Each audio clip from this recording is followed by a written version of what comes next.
Bismillahirrahmanirrahim. Labbaik Allahumma labbaik. Labbaik la syarika laka labbaik. Innal hamda wan ni'mata laka wal mulk la syarika lak. Labbaik Allahumma labbaik. Labbaik Allahumma labbaik. Labbaik la syarika laka labbaik. Labbaik la syarika laka labbaik. Innal hamda wan ni'mata laka wal mulk la syarika lak. Labbaik Allahumma labbaik. Labbaik la syarika laka labbaik. Labbaik la syarika laka labbaik. Innal hamda wan ni'mata laka wal mulk la syarika lak. Terima kasih. Kita boleh duduk insya-Allah. Saya silakan Abang Ustaz Saiful untuk meneruskan atas tajuk pada hari ini, tajuk yang kedua insya-Allah. Falyatafaddal mahjura wa mashkura. A'udzubillahi minasyaitonirrajim. Bismillahirrahmanirrahim.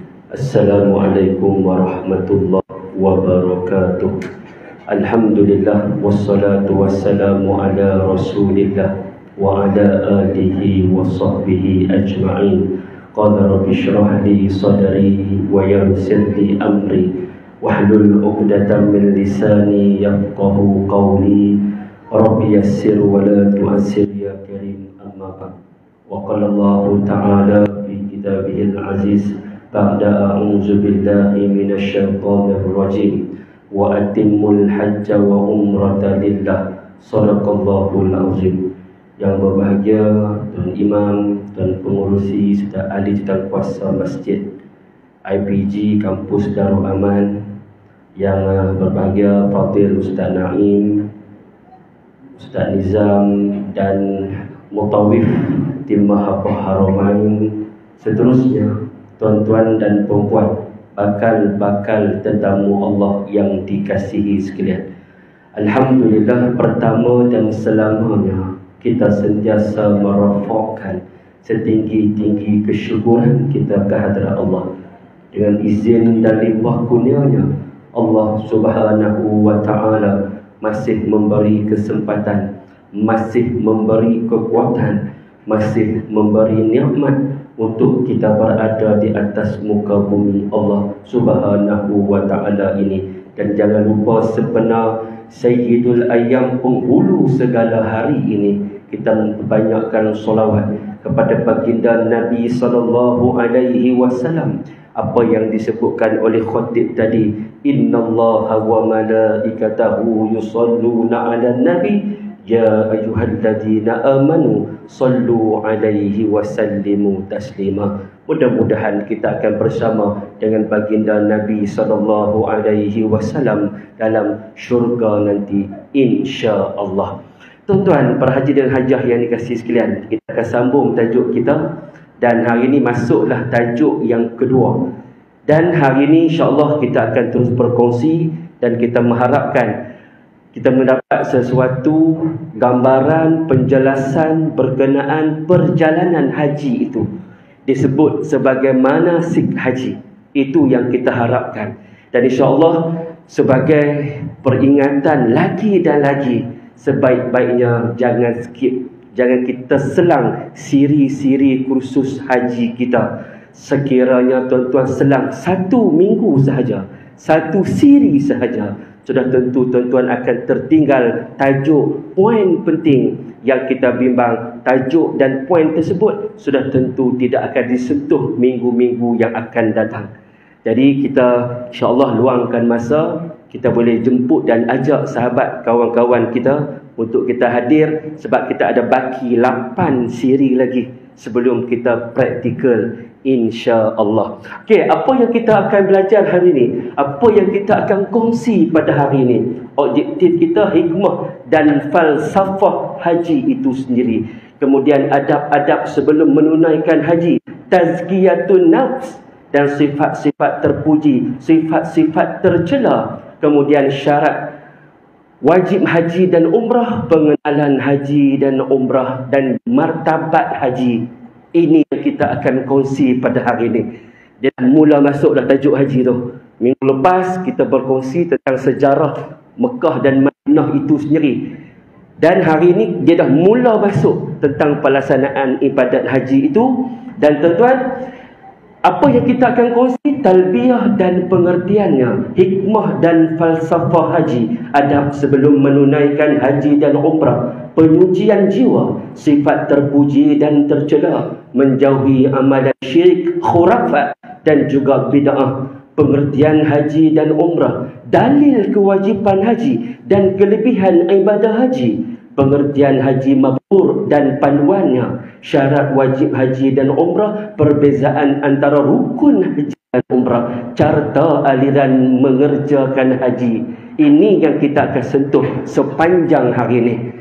Jadi tumpuan itu penting, walaupun kita duduk dalam suasana panas, tidak ada aircon seperti yang disebutkan oleh Ustaz tadi, tapi tak boleh nak lawan kepanasan musim haji ketika kita berwukuf di padang Arafah, ketika kita berada di bumi Mina yang panasnya 52 darjah. Hari ini sebagai cubaan. Rupanya Allah nak tunjuk kat kita, nak bagi rasa suasana. Okey tuan-tuan ni. Tadi Ustaz bagi tahu berminggu-minggu, minggu depan surut. Tuan-tuan rugi tuan-tuan. Okey tuan-tuan, teruskan perkongsian kita insya-Allah. Okey, talbiyah. Ni talbiyah ni kita nak menyahut. Nanti minggu-minggu akan datang, Ustaz Naim akan bertalbiyah. Kita menghayati talbiyah itu. Bukan hanya sekadar kita hanya bertalbiyah sahaja, tetapi kita memahami maksud falsafah talbiyah itu, supaya setiap minggu kita bertalbiyah, kita merasakan menusuk ke jiwa kita, menusuk ke hati kita, dan kita menghayati maksud apa yang akan dikongsikan. Allah menyeru dalam surah Ali Imran, dan Allah mewajibkan manusia mengerjakan haji dengan mengunjungi Baitullah, iaitu sesiapa yang mampu dan berkuasa sampai kepadanya. Ini Allah menyahut dalam surah Ali Imran. Allah menyahut kita untuk jadi tetamu Allah. Kemudian manusia menyahut semula. Apa yang manusia menyahut? Hamba-Mu datang menyambut panggilan-Mu. Ya Allah, hamba-Mu datang menyambut panggilan-Mu. Hamba-Mu datang menyambut panggilan-Mu. Tuhan yang tidak ada sekutu bagi-Mu. Hamba-Mu datang menyambut panggilan-Mu. Sesungguhnya segala pujian, nikmat dan pemerintahan adalah kepunyaan-Mu. Tidak ada sekutu bagi-Mu. Allah menjawab pula tuan-tuan. Tadi Allah menyahut, kemudian manusia, Allah menyeru, kemudian manusia menyambut seruan Allah, kemudian Allah menjawab lagi tuan-tuan. Allah menyambut seruan dan sahutan manusia tadi. Seruan kamu diterima dan bahagialah kamu. Bekalan kamu itu halal, kenderaan tunggangan kamu halal, dan haji kamu haji mabrur, tidak ditolak. Tapi syarat dia apa tuan-tuan? Jika niat yang ikhlas dan bekalan yang halal. Kemudian tidak diterima seruanmu dan tidak ada kebahagiaan bagi kamu. Bekalan kamu haram, perbelanjaan kamu haram, dan haji kamu ditolak. Tidak ada pahala, tidak ada ganjaran bagimu jika niat tidak ikhlas dan bekalan yang haram. Ini perbualan seruan manusia dengan Allah ni. Kemudian disebutkan lagi, aku hampir denganmu, dekat dan jelas, minta apa sahaja, aku dekat denganmu dari urat hakum. Maknanya ketika kita menunaikan haji ni tuan-tuan, Allah seru menyahut kita. Dan kita berada di suci Mekah, tuan-tuan. Terutamanya istimewanya Yaumul Arafah itu. Allah tunggu. Siapa nak minta, Allah nak makbulkan. Waktu Arafah tidak ibadah khusus. Dia tidak ada ibadah khusus. Hanya berada di bumi Arafah saja. Itu minggu yang ketiga. Tajuk Arafah. Apa kita nak buat? Qiyamul Lail, berdoa. Kita buat apa, tuan-tuan? Munajat. Kita buat apa? Berzikir, baca Quran. Dan waktu yang istimewanya lagi adalah pada lepas asar sehingga senja, paling mustajab doa.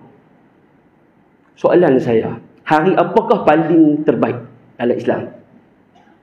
Maksudnya peristiwa apa? Bukan maksud macam hari Jumaat tu, hari Jumaat Sayyidul Ayyam, penghulu segala hari. Maksudnya hari yang istimewa dalam Islam yang satu apa, tuan-tuan? Yang paling istimewa, yang paling terbaik, yang paling mustajab doa nombor satu sekali. Hari Yaumul Arafah. Tapi kalau malam apa yang terbaik? Malam apa, tuan-tuan? Ya?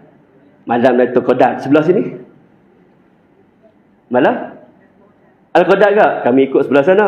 Okey, yang bagian sebelah sini. Malam apa hak terbaik? Siapa betul ada hadiah? Malam Lailatul Qadar juga. Okey, sebelah sini. Malam apa tuan? Malam hak terbaik malam apa? Malam hak terbaik adalah malam Maulidur Rasul, malam kelahiran insan yang paling mulia. Tidak ada Rasulullah, tidak ada Al-Qadar. Lailatul Qadri khairum min alfi syahr. Al-Qadar itu lebih baik daripada 1000 bulan. Tapi tidak ada Muhammad Rasulullah, jika tidak akan ada Al-Qadar. Waktu malam yang terbaik adalah malam kelahiran junjungan besar Nabi SAW.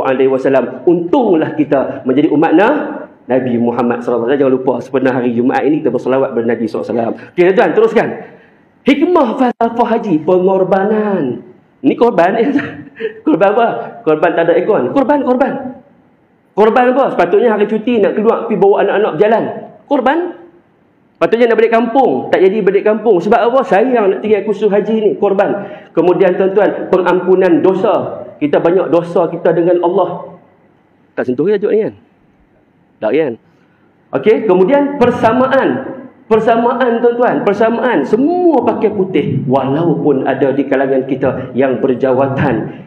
Walaupun sultan, raja sekalipun, walaupun perdana menteri, walaupun menteri besar sekalipun, tetapi inna akramakum indallahi atqakum, sesungguhnya orang yang paling mulia di sisi kamu adalah di sisi Allah, di kalangan kamu adalah orang yang paling bertakwa. Kemudian satu cita-cita matlamat yang sama, sabar dan tabah, persaudaraan ta'aruf, kita kenali antara satu sama lain 46 hari itu, tuan-tuan, adik-beradik kita semua, kawan-kawan kita semua. Kemudian gambaran kematian hari akhirat. Lepas Rasulullah sebut padang Arafah itu akan menjadi taman di akhir zaman. Betul, tuan-tuan. Saya pergi haji kali pertama tahun 2002 itu, pokok-pokok kecil-kecil lah. Lah ni siapa bawa balik umrah, pokok dah tinggi daripada manusia. Tinggi-tinggi tiang lah. Betul, tuan-tuan. Dah jadi taman, bukan padang lah. Kemudian, tuan-tuan, melawan nafsu. Melawan nafsu. Tak boleh duduk bersama suami isteri, duduk asing laki-laki perempuan 46 hari. Kemudian nafsu makan bungkus. Pergi tabung haji, diberi makan kita makan bungkus. Untuk malam dengan petang, tengah hari dengan malam. Makan pagi, sarapan pagi sendiri. Sendirian berehat. Mencabar. Kadang-kadang kita balik bila dah bungkus, tuan-tuan, kita balik lambat masjid. Apa jadi? Nasi dia jadi macam mana? Dah campur kuah sekali dah. Kembang. Cabaran.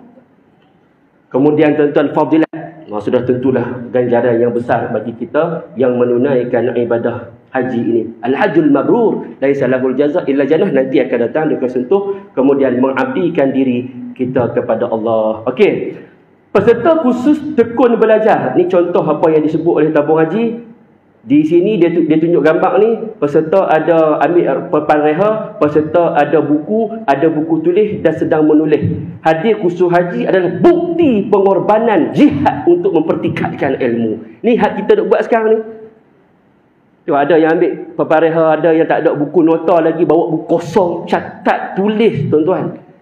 Sebab apa tuan-tuan? Itulah pengorbanan nak dapatkan ilmu, nak menuju haji yang mabrur. Apa Allah Ta'ala sebut? A'udzubillahi minasyaitonirrajim. Iqra' wa rabbukal akram. Bacalah dan Tuhanmu yang maha pemurah. Allah suruh baca dulu tuan-tuan. Kemudian adab sebelum menunaikan ibadah haji, ikhlas. A'udzubillahi minasyaitonirrajim. Wa ma umiru illa liya'budullaha mukhlishina lahuddin hunafa'a wa yuqimus shalah wa yu'tuz zakah wa dzalika dinul qayyimah. Padahal mereka tidak diperintahkan malaikat supaya menyembah Allah dengan mengikhlaskan ibadah kepadanya, tapi tetap teguh di atas apa ni? Atas apa ni? Atas zakah, dan juga mereka mendirikan sembahyang serta memberi zakat, dan yang demikian itulah agama yang benar. Poin dia adalah ikhlas, mukhlishina lahuddin. Kita datang hari ini bukan kerana kawan, bukan nak teman kawan, bukan kita nak bagi tahu kepada jiran kita rajin main kursus haji, tapi langkah kita lillahi ta'ala. Kemudian tuan-tuan, adab sebelum menunaikan ibadah haji. Sekali lagi kita survey, berapa orang jika ikutkan nama naik dalam sistem tahun 2009-2010? Boleh angkat tangan? Siapa nama dia? Ada seorang? Seorang saja. Nama dalam sistem naik tahun 2009-2010. Seorang saja. Ada? Okey. Tuan-tuan aminkan. Tahun ni insya-Allah tabur haji akan panggil 2009-2010. Sebutlah amin. InsyaAllah. Malam-malam bangun, buat solat hajat, buat solat taubat, minta Allah mudahkan. Rabbi yassir wala tu'assir. Jika kita tergolong di kalangan maksud talbiyah, orang yang menyahut seruan Allah, tak dapat tidak namanya akan naik insya-Allah. Yang seterusnya, apa tuan-tuan adab sebelum menunaikan haji ni? Yang pertama istiqamah, yang pertama niat yang ikhlas dalam mencari keredaan Allah. Buat ikhlas kerana Allah. Yang kedua bertaubat bersungguh-sungguh, taubatan nasuha. Tubu ilallah taubatan nasuha. Bersih diri kita tuan-tuan. Kemudian perbelanjaan yang halal. Yang ni yang selalu saya sebut. Perbelanjaan yang halal. Berapa orang yang masih lagi ada unsur-unsur riba? Pastikan kena clear. Bagaimana pinjaman kita? Adakah konvensional ataupun unsur yang disebut sebagai secara Islamik? Bagaimana loan kita, pinjaman kita? Wa ahallallahu al-bai'a wa harrama riba. Allah menghalalkan jual beli dan Allah mengharamkan riba. Dan bagaimana kita nak dapat haji yang mabrur sekiranya perbelanjaan kita tidak halal? Dan siapa yang masih ada kewangan yang ke arah tersebut, gunakanlah untuk umum seperti tandas awam, jalan raya, buat jambatan. Kalau kena banjir teruk apa semua runtuh tu, kita buat kegunaan untuk umum. Jangan kita guna untuk kita dan ahli keluarga kita tuan-tuan. Apatah lagi guna untuk pergi haji. Soalan, apakah hukum orang yang pergi haji dengan biayaan yang tidak halal? Apakah hukumnya? Sah atau tidak? Sah atau tidak tuan? Tak sah. Jawapan dia sah atau tidak? Jawapan dia sah, tetapi tidak ada nilai di sisi Allah. Saya semayang Jumaat tadi, seluar saya seluar curi, baju saya baju curi. Sah atau tidak solat saya? Sah. Dalam syarat sah solat tidak disebut pun pakaian yang halal. Betul? Antara syaratnya menutup aurat. Tetapi pakaian saya itu curi. Semalam saya dipecah masuk rumah orang, curi baju, curi seluar. Contoh, solat saya sah atau tidak? Sah solat Jumaat saya tadi, tapi tidak ada nilai di sisi Allah. Orang yang pergi haji dengan biaya yang haram, sah atau tidak hajinya? Haji itu sah. Dia terlepas Rukun Islam yang ke-5. Tetapi dia tidak nilai di situ. Apa martabat haji yang macam ni? Sat lagi dia akan sentuh bab tu. Nak tengok haji apa, martabat haji apa kalau orang pergi biayaan yang tidak halal ini. Saya dia akan sampai tajuk tu. Kemudian yang seterusnya, membawa bekalan perbelanjaan yang mencukupi. Kena bagi cukup. Hak tabung yang kita dah bayar kat tabung haji tu settle dah. Ni hak duit poket kita, hak nak tinggal kat ahli keluarga kita. Sultan kena bersedia ni. Siapa dapat panggilan tahun ni insya-Allah? 11% kenaikan harga telah berlaku untuk haji. Jadi jika T20 kan B40 T20 kan T20 maka bayar penuh. Jika tahun lepas T20 lebih kurang 30,000 lebih, tahun ni akan naik sampai 34,000. Telah pun diumumkan oleh tabung haji. Jadi bermaksud kalau orang yang B40 bermaksud 10,000 lebih. Berapakah jumlah tepatnya? Tunggu tabung haji istihar, tapi telah pun diumumkan kenaikan 11%.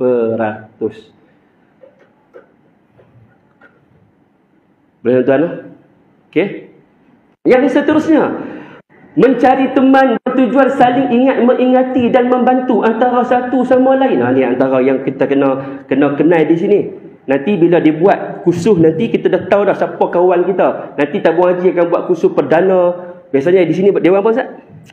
Dewan wawasan. Oh dah kenal dah. Geng Kedah semua main di dewan wawasan. Oh kenal dah semua ni. Ni orang Pendang, ni orang Jitera, ni orang Pok Diang, ni orang Kulim. Kita kenal semua tuan nanti.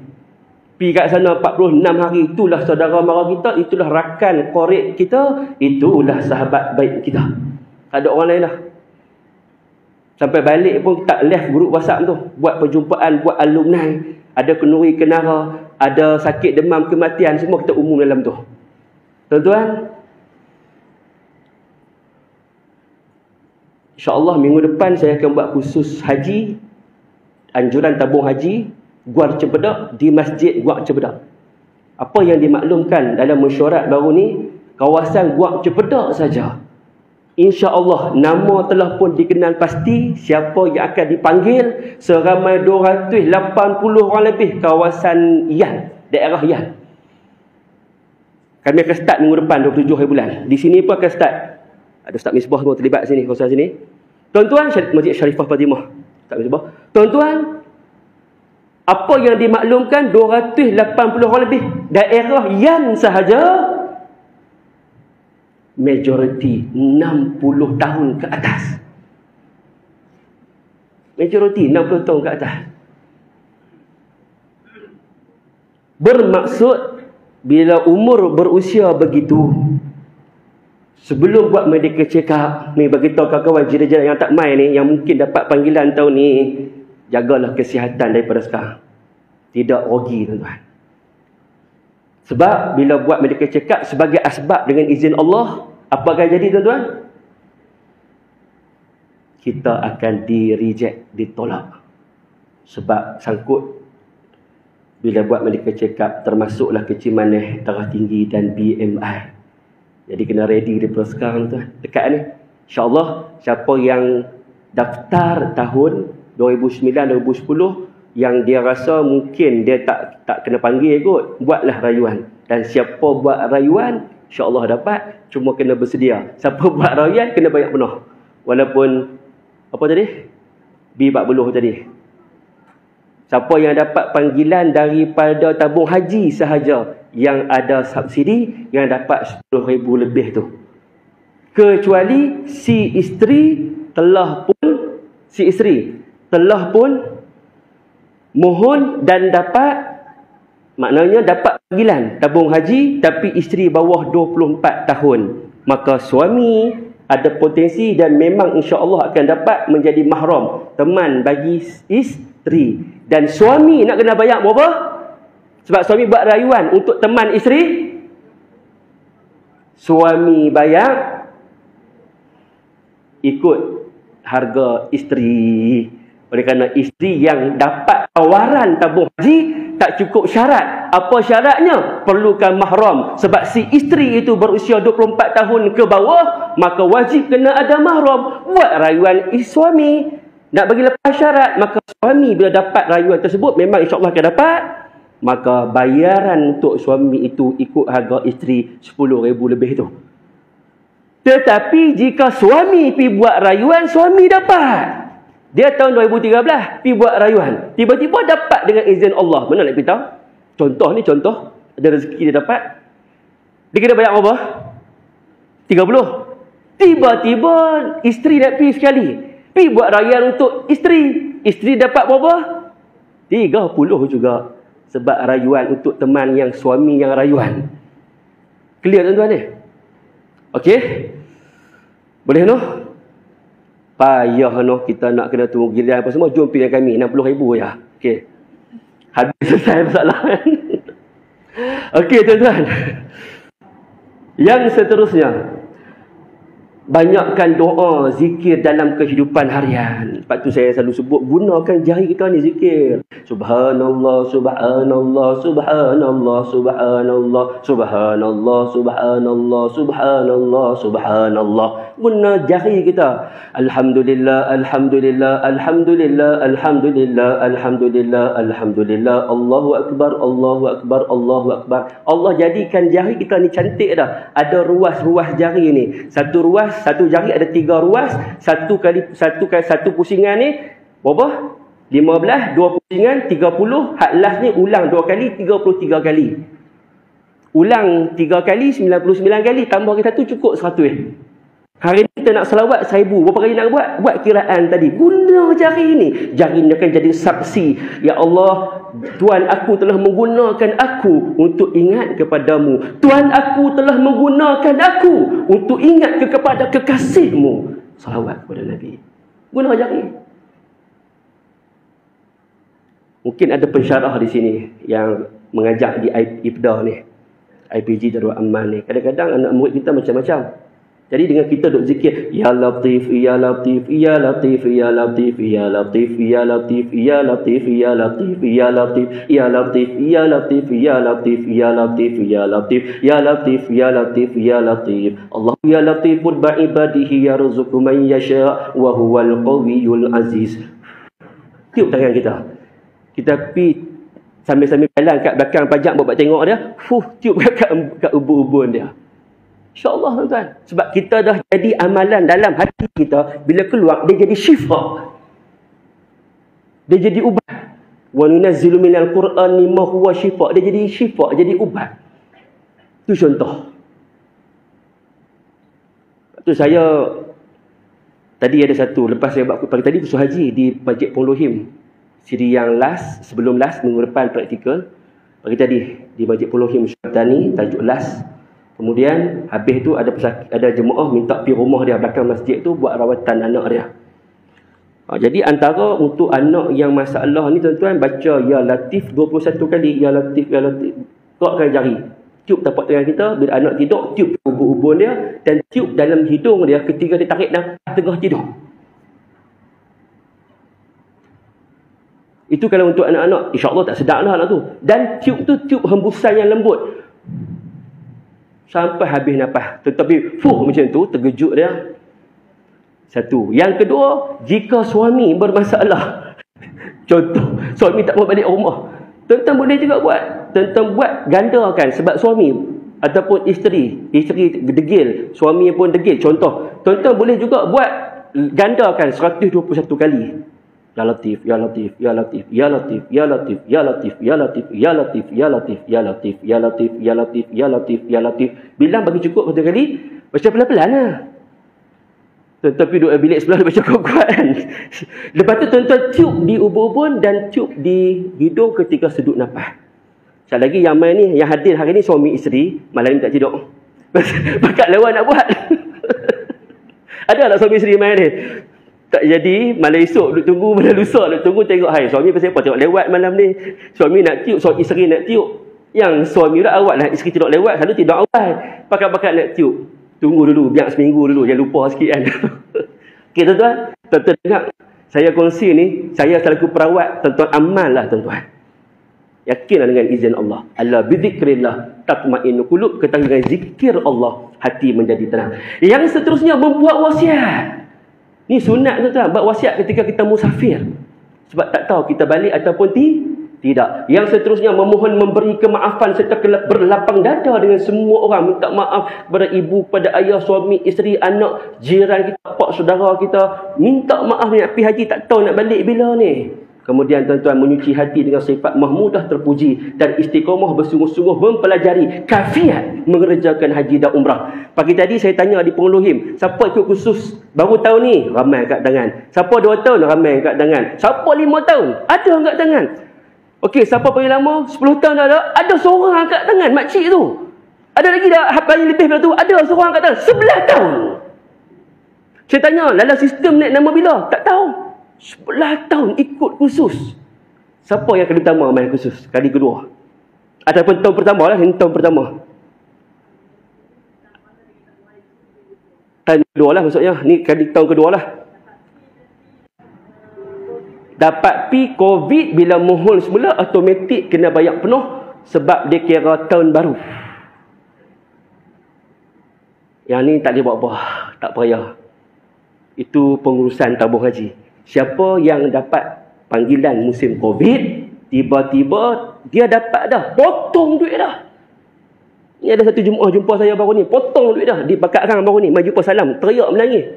2020 dia dapat panggilan, potong duit dah dalam tabung haji. Tiba-tiba COVID, dia tak dapat dipanggil. Sebab apa? Sebab siapa yang lebih daripada tu, dia kira tahun semasa. Kalau dia bawa haji pada tahun 2022, maka 2022 itulah yang dipanggil. Iaitu orang yang sangkut sebab COVID, dia kena mohon semula buat rayuan. Bila title tu rayuan, dia kena bayar penuh. Lagi dia masuk istita'ah. Tentu kena terima, kena bertenang, kena redha, sebab itu sistem dia. Bagi saya okey lagi. Tetapi di Turki, sistem Turki dia cabut kod. Okey, tahun ni ada 32,000 orang rakyat Malaysia. Kita berhimpun di stadium Bukit Jalil kan baru ni, hak koyak habis. Stadium apa Ustaz? Stadium kita pilih stadium Bukit Jalil. 32,000 semua orang berkumpul di situ. Kemudian buat cabutan, siapa dapat? Agak-agak mana lebih baik? Dengan sistem kuota sekarang dengan sistem cabut menyentuh. Kalau tuan-tuan lah muslimin agak-agak nak pilih sistem mana? Agak-agak lah cabutan. Saya cabutan saya rasa macam kecewa tak dapat tu. Kuota. Muslimat? Kuota juga. Tak kuota kita tahu dah. Siapa daftar esok pi pejabat tabung haji Jitera ni, tuan-tuan pi daftar haji. Automatik next 130 betul akan datang. 130 betul. Ready dah ready dah minda. 130 betul. Lah umur 40. Ada harapan tak tuan? Doa insya-Allah mudah-mudahan. Tu kalau hak dirian tadi 280 lebih, majoriti umur 60-an. Kita doa banyak-banyak tuan, doa banyak insya-Allah. Okey, kita teruskan tuan-tuan. Yang penting kita istiqamah menuntut ilmu dulu. Yang dia tak bergerak.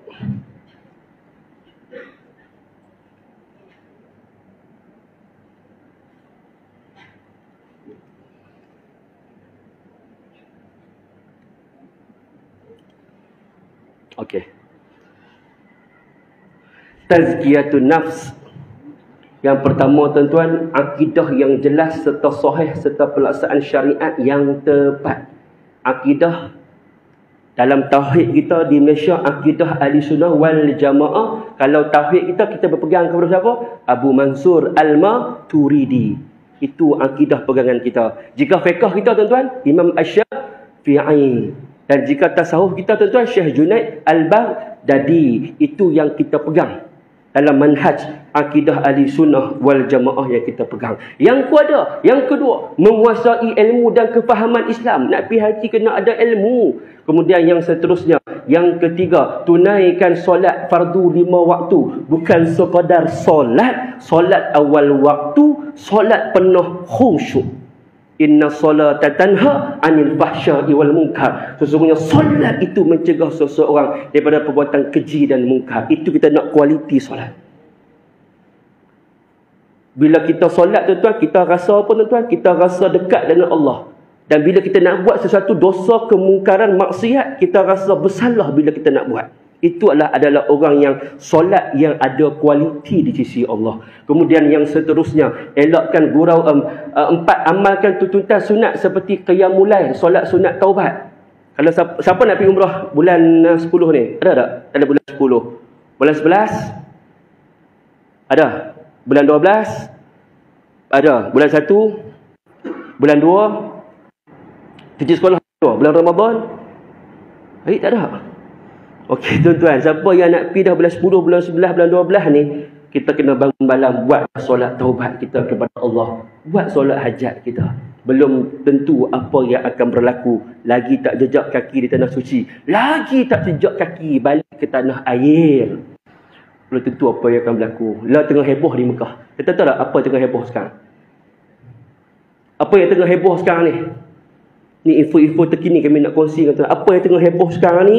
Yang tengah heboh sekarang ni adalah banyak ramai jemaah-jemaah yang menginap di beberapa hotel di Mekah terpaksa diperintahkan keluar daripada hotel sebab hotel tersebut disita. Disebabkan beberapa faktor lah. Saya sebutlah kat sini. Maksudnya tuan-tuan, kenapa berlaku di hotel tu? Kenapa jemaah yang duduk di situ yang kena, jemaah lain tak kena? Allah pilih jemaah tu. Sebab tu saya sebut, lagi tak sampai kaki di sana, Mekah Madinah, lagi tak pulang ke tanah air, jejak kaki di tanah air kita, di kediaman kita, belum tentu apa Allah nak uji. Rabbi yasir wala tu'asir. Minta dan minta. Saya pernah terlepas kapal terbang. Tuan-tuan bayang, terlepas kapal terbang. Di Jeddah, nak balik Malaysia, terlepas kapal terbang. Kapal terbang lah. Tuan-tuan boleh bayang. Kapal terbang. Tuan-tuan nak mengadap jemaah macam mana? Kalau tuan-tuan sebagai jemaah, Ustaz, mana kapal terbang itu? Tu. Duduk terbang. Tuan-tuan rasa macam mana? Saya ingat hilang serban saya. Tuan-tuan main lanjut saya. Saya pernah, bah kami, Ustaz Naim pernah, bah kami tenggelam pasang. Pergi tempat telaga yang Nabi guna celup jari Nabi, boleh guna sampai 1000 orang sahabat Nabi. Belakang tu pantai. Kelebang semua tu pantai. Pasang, halus-halus ya. Tapi di sana lagi halus daripada tu. Dia pesan dia berbah, jangan chain gear. Chain gear dia kena tenggelam. Dia kena masuk gear pun berderah ya. Dia pergi chain gear, dia baru tenggelam bapak saya. Saya Ustaz Naim. Kita bawa jemaah haji dulu. Turun-turun. Pre tak ada lagi dalam. Rapat tuan. Okey tuan-tuan macam mana? Nak tunggu bah lambat lagi nak mai ke? Kita nak tolak bah ni. Tolak. Berat turun semua tu. Lelaki perempuan berat tolak. Tak naik bah tu. Tak bergerak. Lalah tunggu bah baru mai juga. Pengalaman. Tuan-tuan bayang saya pernah bawa 7 grup satu penerbangan. Tuan-tuan boleh bayang 7 grup. Bayangkan 7 grup. Satu grup tak ada bilik. Sampai satu bilik ni tak ada bilik. Satu grup 40 orang. 40 kalau semua bilik berempat, lebih kurang 10 bilik. Tak ada 10 bilik untuk satu grup ni. Pergi tawaf dalam ihram. Balik tawaf, beg duduk kat lobi lagi. Mana hotel tak ada lagi. Berlaku teknikal. Esok baru ada hotel. Bayangkan tidur di lobi dalam keadaan ihram, penat letih dengan peluh. Ni kita akan hadapi tuan-tuan ni. Tu dia pasak awal-awal tajuk ni. Sebelum masuk hukum hakam yang lebih mendalam, dia bagi tazkiyatun nafs. Bersih diri hati dulu. Ulang. Al-hajjul mabrur laisa lahul jazaa ilal jannah. Haji mabrur tak ada dah ganjaran kecuali syurga. Tuan-tuan nak masuk syurga ni berduri-duri. Nak jalan kena hati-hati. Sebelum letak kaki tu kena pelan-pelan, takut ada duri. Kena hati-hati, silap kena pijak duri. Tapi jalan ke neraka seperti papan lunsur. Mudah ya. Oh takkan bagi senang-senang tuan-tuan. Sebab tu apa yang berlaku di Mujahidin, apa yang imam baca, saya solat di Masjid Al-Mutakin tadi. Tanah Merah, masjid sini Jitera ni. Imam baca kunut minta menangkan umat Islam di bumi Palestin. Ingat, bantuan Allah tu akan datang. Menang tetap menang. Bila dan masanya sahaja. Boleh tuan-tuan? Dengar habis semangat nak pergi haji, nak pergi umrah. Duk cerita ujian ni. Tangguh dulu kot Ustaz. Perkongsian ini untuk kita lebih dekat dengan Allah sebenarnya. Okey, yang seterusnya. Sedekah harta tenaga lisan. Sedekah ni menolak bala, umur panjang. Kemudian tuan-tuan, banyakkan berdoa dan berzikir, minta munajat kepada Allah. Ya Allah, ya Tuhanku, ampunkanlah dosa-dosaku, ya Allah. Ampunkanlah dosa isteriku, ya Allah. Ampunkanlah dosa suamiku, ya Allah. Ampunkanlah dosa anak-anakku, ya Allah. Ampunkanlah dosa ibu dan ayahku, ya Allah. Baru dia rasa tersentuh. Ni kalau baca doa biasa-biasa, dia tak sentuh, tuan-tuan. Ya Allah, bagilah hidayah dan petunjuk kepadaku, ya Allah. Aku telah melakukan dosa kepadamu, ya Allah. Sekiranya kau tak ampunkan dosaku, ya Allah, aku tak sanggup menghadapmu dalam keadaan penuh dengan kekotoran dosa, ya Allah. Ya Allah, jangan kau biarkan aku keluar daripada rumahmu ini, ya Allah, kecuali setelah kau ampunkan dosa-dosaku, ya Allah. Janganlah kau ambil nyawaku, ya Allah, kecuali setelah kau ampunkan dosa-dosaku, ya Allah. Contoh, baru dia tersentuh. Kalau baca tangan duduk macam ni, tak jadi. Ni tajuk tazkiyatun nafs sebelum masuk hukum-hukum hakam. Okey, yang seterusnya, banyakkan baca Quran. Ni kita balik baca lah, target lah, berapa kali nak khatam dan sebagainya. Yang seterusnya, elakkan gurau senda yang melampau dan bercakap yang sia-sia. Lara, tunaikan solat 5 waktu, akidah yang jelas serta sahih. Habis, selesai, tuan. Yang seterusnya, contoh sifat terpuji. Sama-sama, tuan. Yang pertama, buat apa ni? Yang pertama, taubat nasuha. Yang kedua, ingat pada Allah. Yang ketiga, amanah. Yang keempat, sabar. Yang kelima, syukur. Yang keenam, ikhlas. Yang ketujuh, redha. Yang ke-8, rajin. Yang ke-9, pemurah. Yang ke-10, berjimat cermat. Yang ke-11, bertimbang rasa. Tentu kena ingat masuk periksa ni.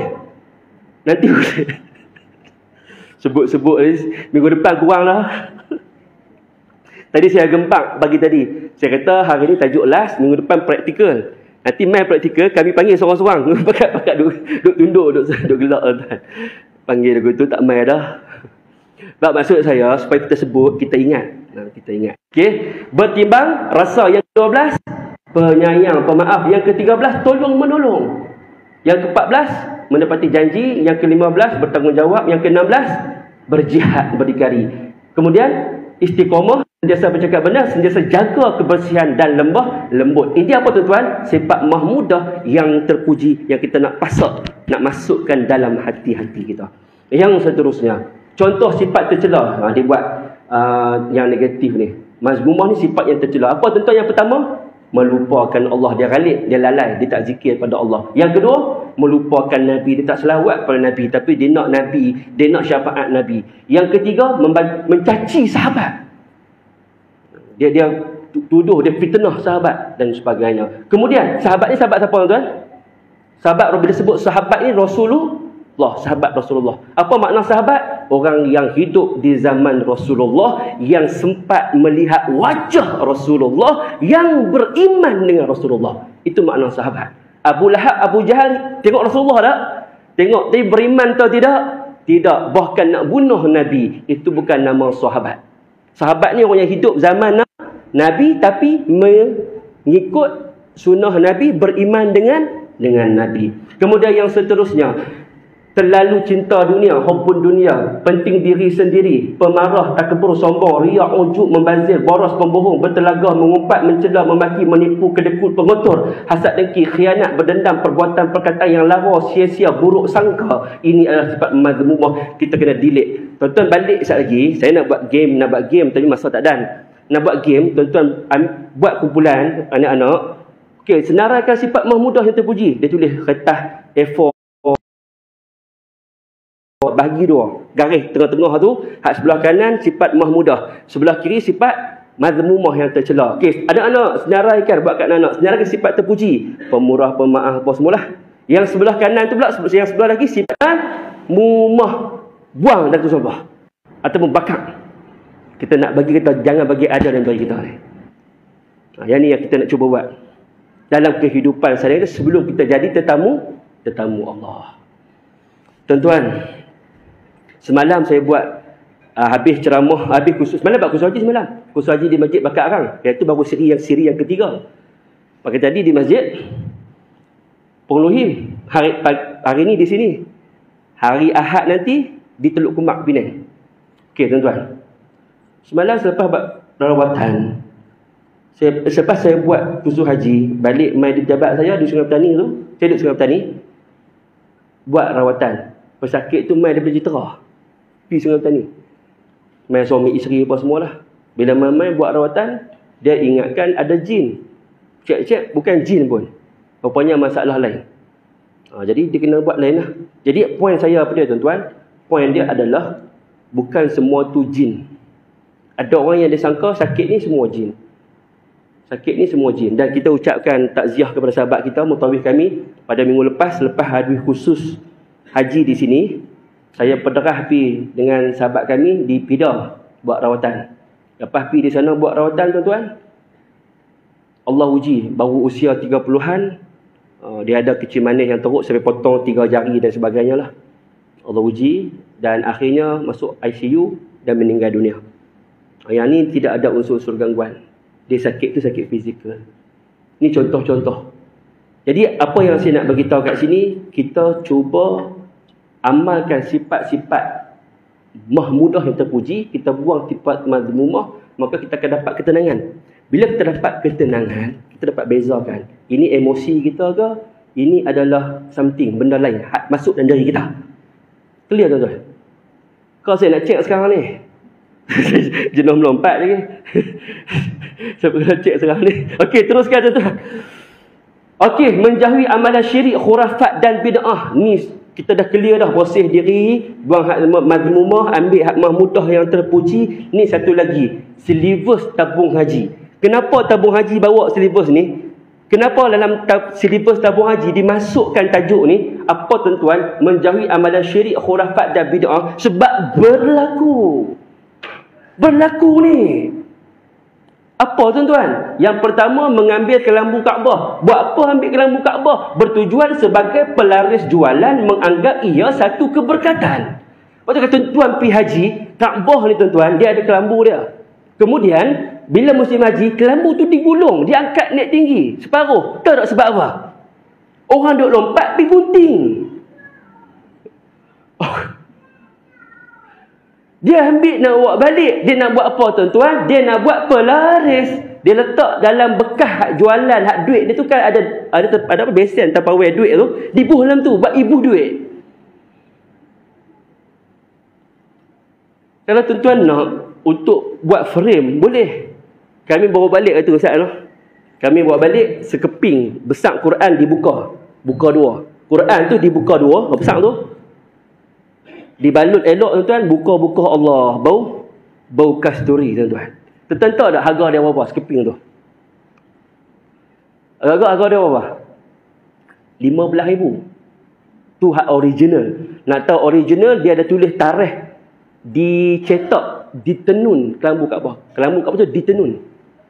Tulisan yang emas tu, tulisan daripada emas betul. Macam khok ni. Tulisan emas yang betul, yang emas paling mahal, dan tulisan perak, ayat Quran yang perak itu perak yang paling mahal, dan kelambu Kaabah tu benang daripada sutera yang paling halus di dunia. Tuan-tuan, agak-agak satu kelambu Kaabah tu harga dia berapa? Berapa ratus ribu agak-agak? Sebelah sini. Kita bidah biarlah. Agak-agak berapa? Berapa? 1,5 juta. Kebelah sini. Agak-agak berapa ya? Berapa? Agak-agak je lah. Berapa? Tak main tak? Agak-agak berapa sebelah sini? Anggaran. Sana letak 500,000 tu dia. Agak-agak berapa? 1 juta. 1 juta. Ui, mahalnya. Sebelah sini? Ya? 8 juta. Berapa? 80 juta. Tu dia. Tuan-tuan, harga kelambu Kaabah ni lebih kurang hampir 27 juta. Ni, jangan duk buat tuan-tuan amalan ni. Yang kedua, kain putih sebagai alas solat. Bertujuan dibawa balik untuk dijadikan kain kafan, kononnya meringankan siksa kubur. Ayah nak pergi haji, tolong beli kat ayah kain kafan. ayah pi di Mekah ni, ayah guna untuk solat. Setiap solat 5 waktu, ayah gunalah kapal ni supaya berada di Mekah. Balik nanti, bila ayah meninggal, kami nak kapan ayah dengan kapal ni. Bila ayah mati ditanam dalam kubur, malaikat tak boleh tanya soalan. Oh, sonok kalau macam ni tuan.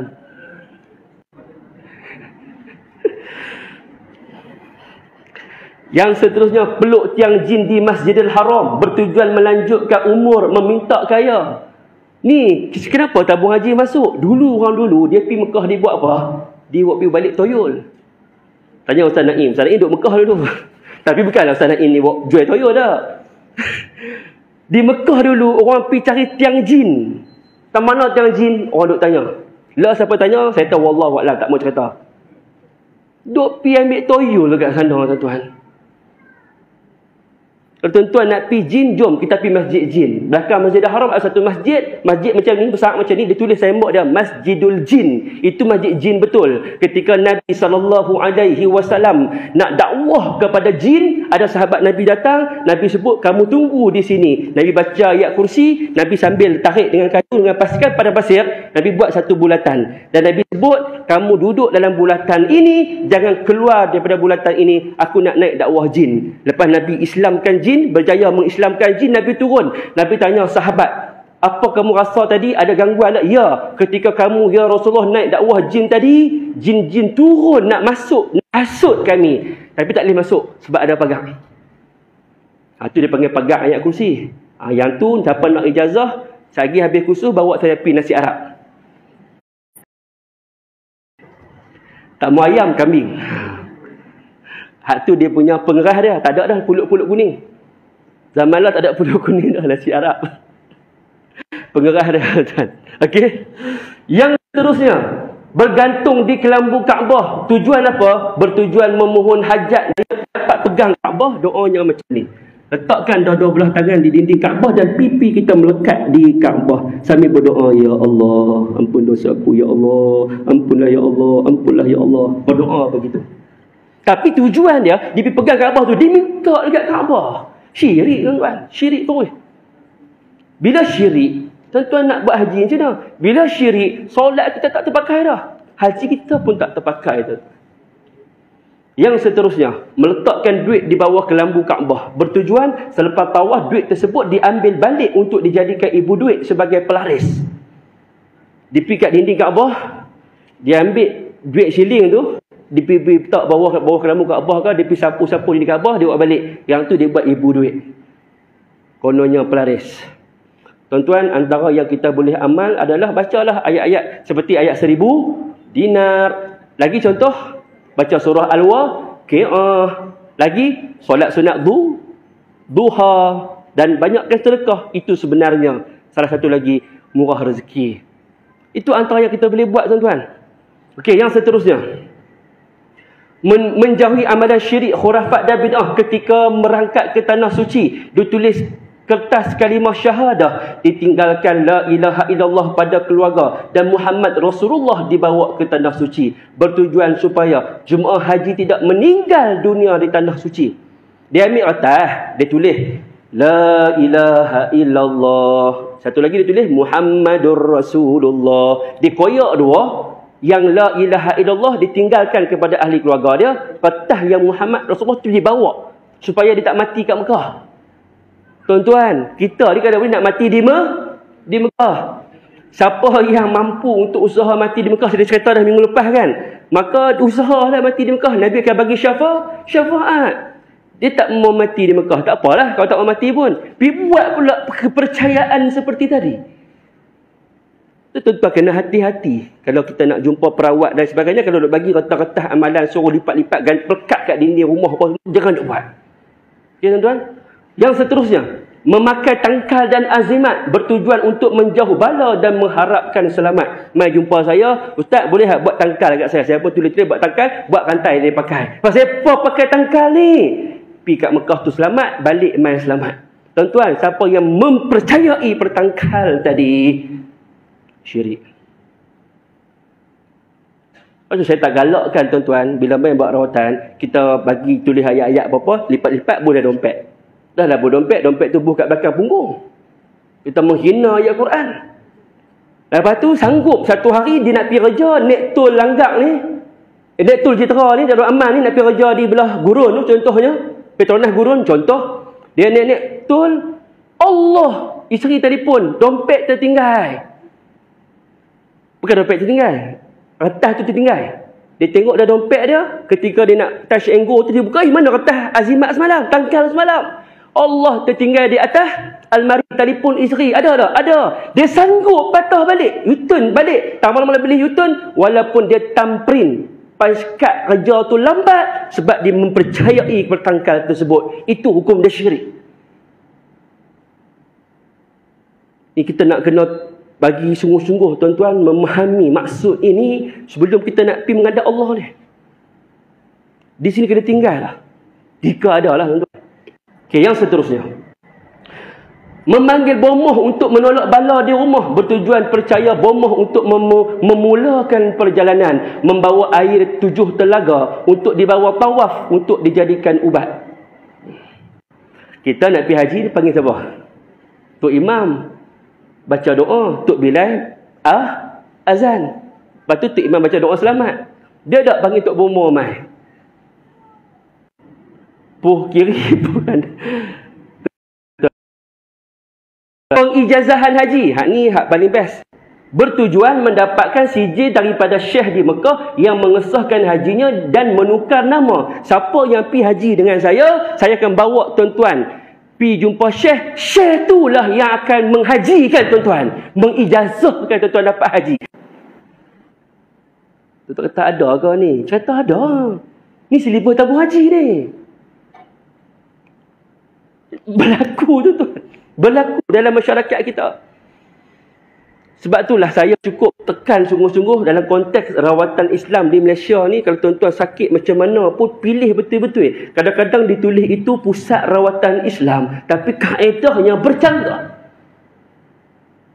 Saya pernah pesakit mai jumpa saya, bagi tahu kata dia kena gangguan, dia pergi berubat satu tempat, perawat tu suruh buka tudung. Dia baca ruqyah, dia kena syarat dia tangan perawat tu kena sentuh rambut dia. Sedangkan dia perempuan.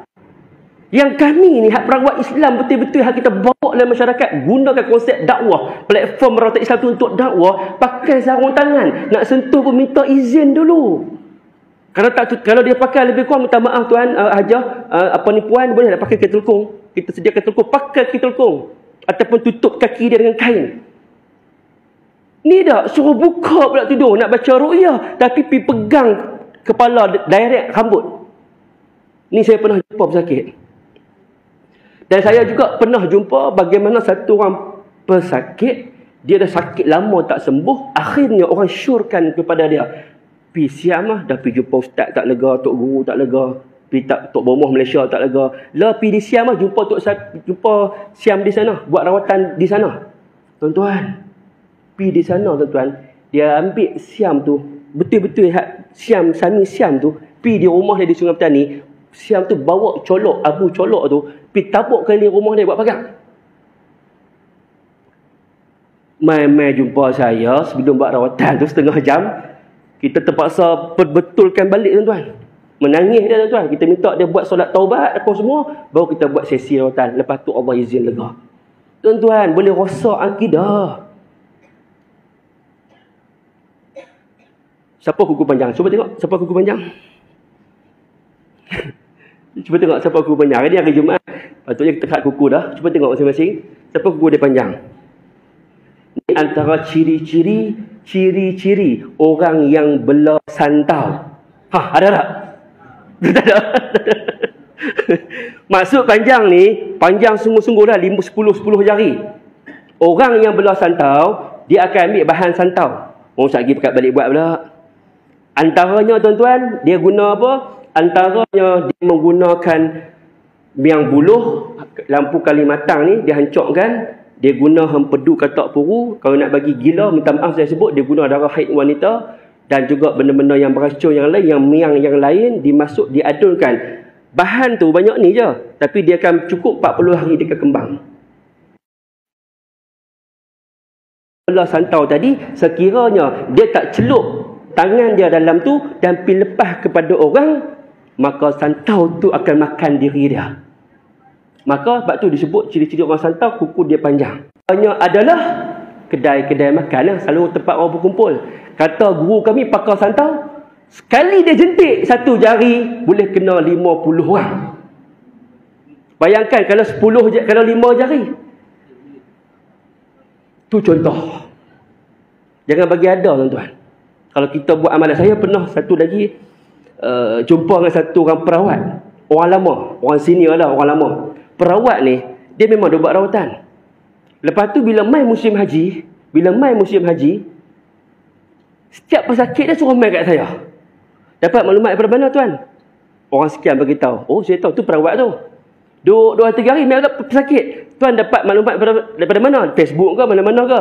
Ada, saya dapat daripada pakcik sekian. Oh, saya tahu orang tu.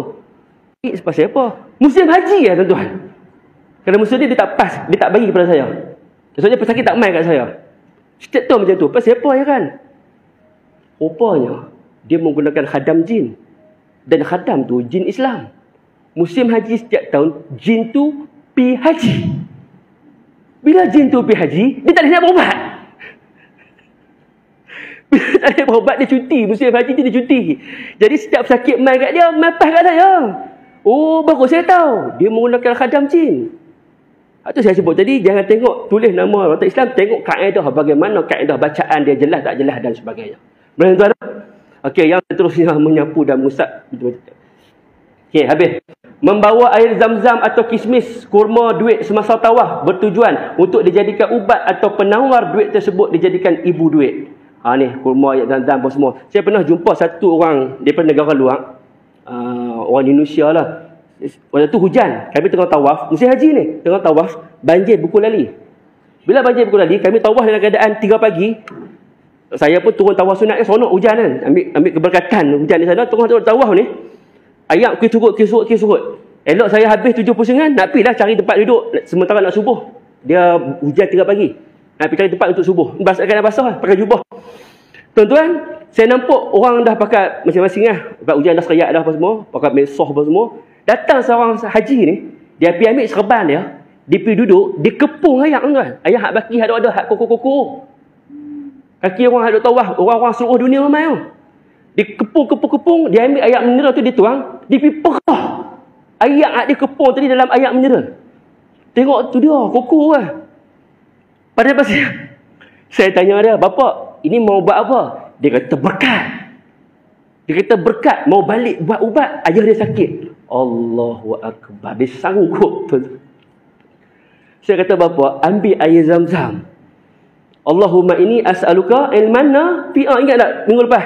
Wa ilman nafi'a wa shifaan min kulli da'. Sembuh akan segala penyakit, Nabi sebut dalam hadis. Ayat zam-zam tu lah. Dia buat balik ayat bekas orang pijak lah. Dia kata berkat sebab hujan turun di depan Kaabah. Tuan, perbetulkan akidah. Okey, yang seterusnya. Perkara yang membatalkan syahadah, mempersekutukan Allah dalam ibadah, menjadikan sesuatu sebagai perantara antara dirinya dengan Allah, mengamalkan perkara syirik, saka, sihir dan santau. Ciri-ciri santau saya dah sebut lah tadi. Siapa yang kena santau lama, dia jadi tanda-tanda dia lah. Siapa ada pedih hulu hati, makan cepat lapang. Dah ada tak? Duduk lama cepat lenguh belakang tanpa sebab, simptom santau. Batuk berpanjangan tanpa sebab, doktor cek tak ada apa. Masak nasi cepat basi. Sama dengan sihir pun, masak nasi cepat basi. Mimpi ulang, mimpi gayat dia cepat tinggi. Kalau saka, mimpi budak kecil. Orang perempuan dia menyusukan, kalau orang lelaki dukung terlepas jatuh. Mimpi menyusu budak kecil tu antara simptom-simptom gangguan. Lepas tu nak pakai pastian, kita cek tengok. Bila baca buat ruqyah lepas kerja, ada tanda-tanda dia. Lepas tu cukup lebam-lebam kat badan, berubah sana, berubah sini, tanpa sebab. Orang kecil manis ke, orang ada penyakit, tak cukup darah, catatan lain lah. Ni dia normal. Hospital kata okey. Saya pernah buat rawatan di satu hospital, doktor panggil tuan-tuan. Bila kami pergi di hospital, cek. Tengok di hospital tu tuan-tuan. Doktor panggil, sebab apa ni? Masalah apa? Depa x-ray, paru-paru dia ada sayap. Paru-paru tu ada sayap. Waktu tu start cek tengok, saya cek-cek, dia kelupuk apa semua. Tu kelupuk, dia baca ruqyah. Doktor kata balik, ni bukan sebab ni, benda lain ni. Balik, saya pergi buat rawatan, muntah keluar kacau apa semua. Esok pergi jumpa doktor yang sama. X-ray sekali lagi. Hilang dah sayap tu. Betul tuan-tuan, rupanya dia kena santau. Rupanya aljan salah satu asnaf. Jin ni 3 jenis.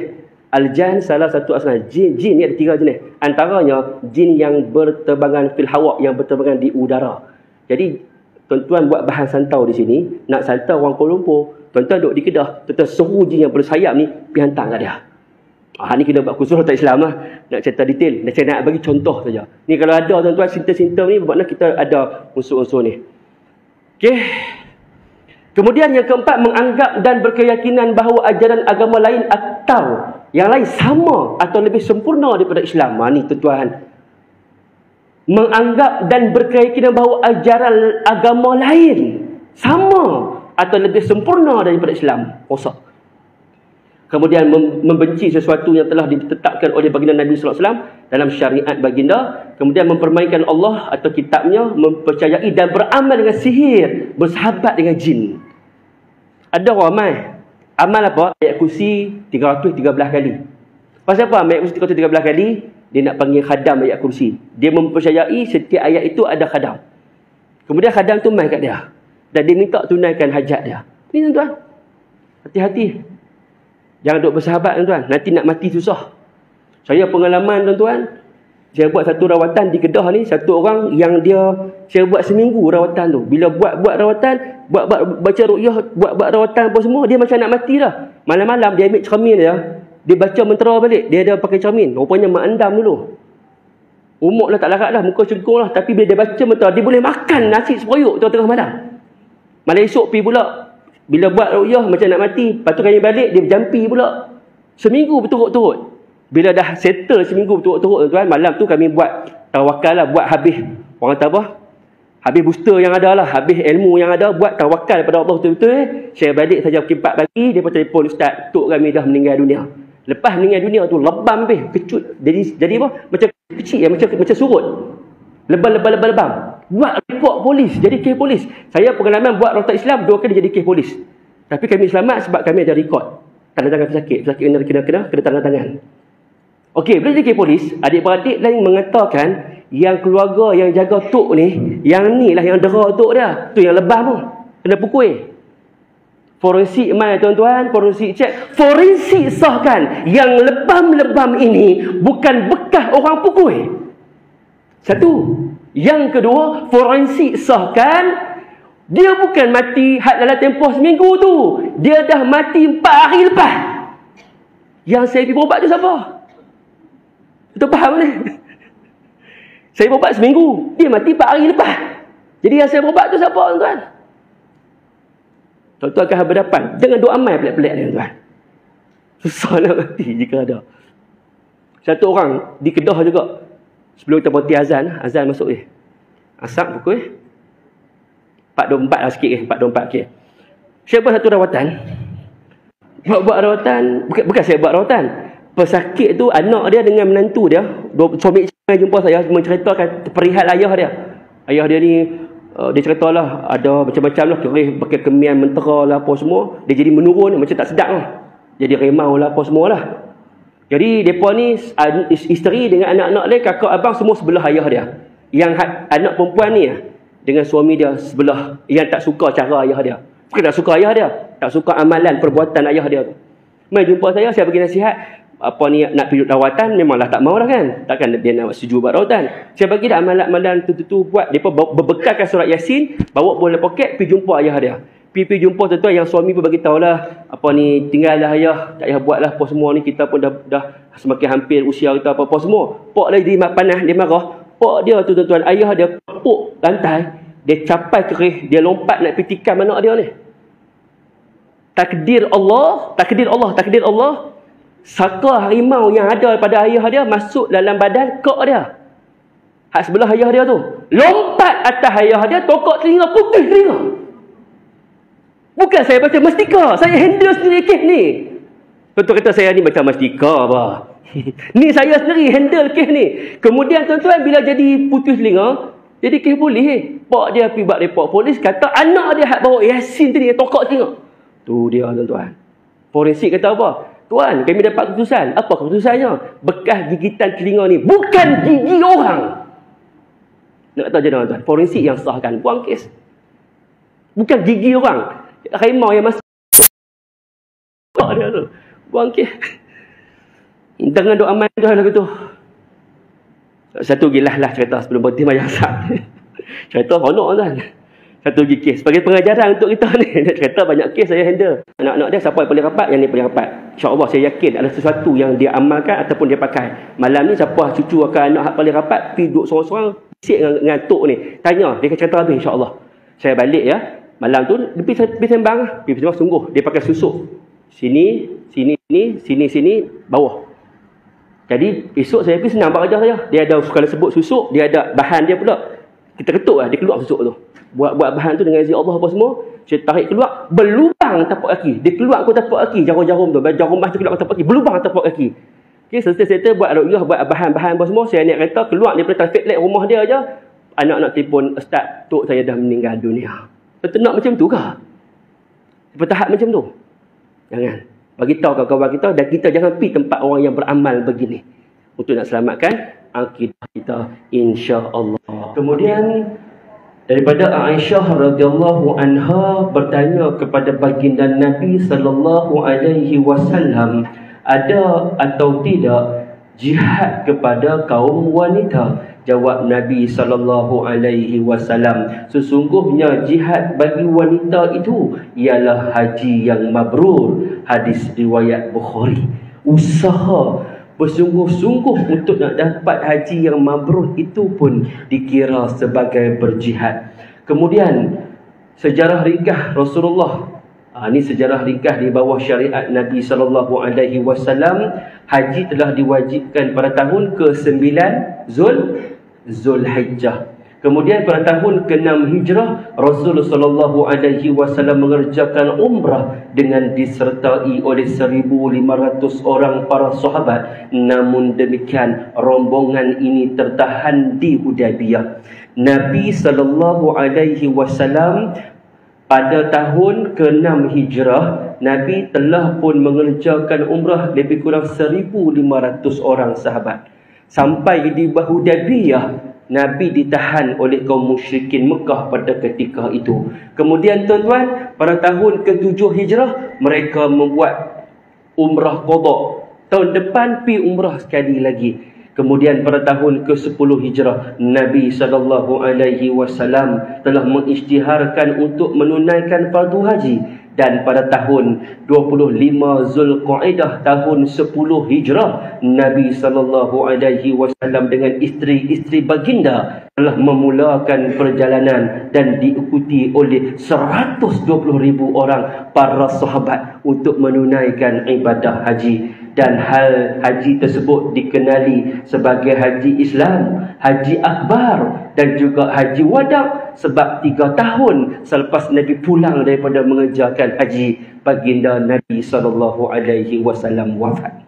Kemudian tuan-tuan, pengertian haji, ni dah masuk bab haji. Habis dah, minggu lepas dah habis. Tadi tajuk awal pun clear dah. Mula dah masuk bab haji. Okey tuan-tuan, apakah yang dikatakan haji? Haji ialah mengunjungi Baitullah. Di mana? Di Mekah pada bulan-bulan haji untuk mengerjakan ibadah-ibadah tertentu menurut syarat-syaratnya.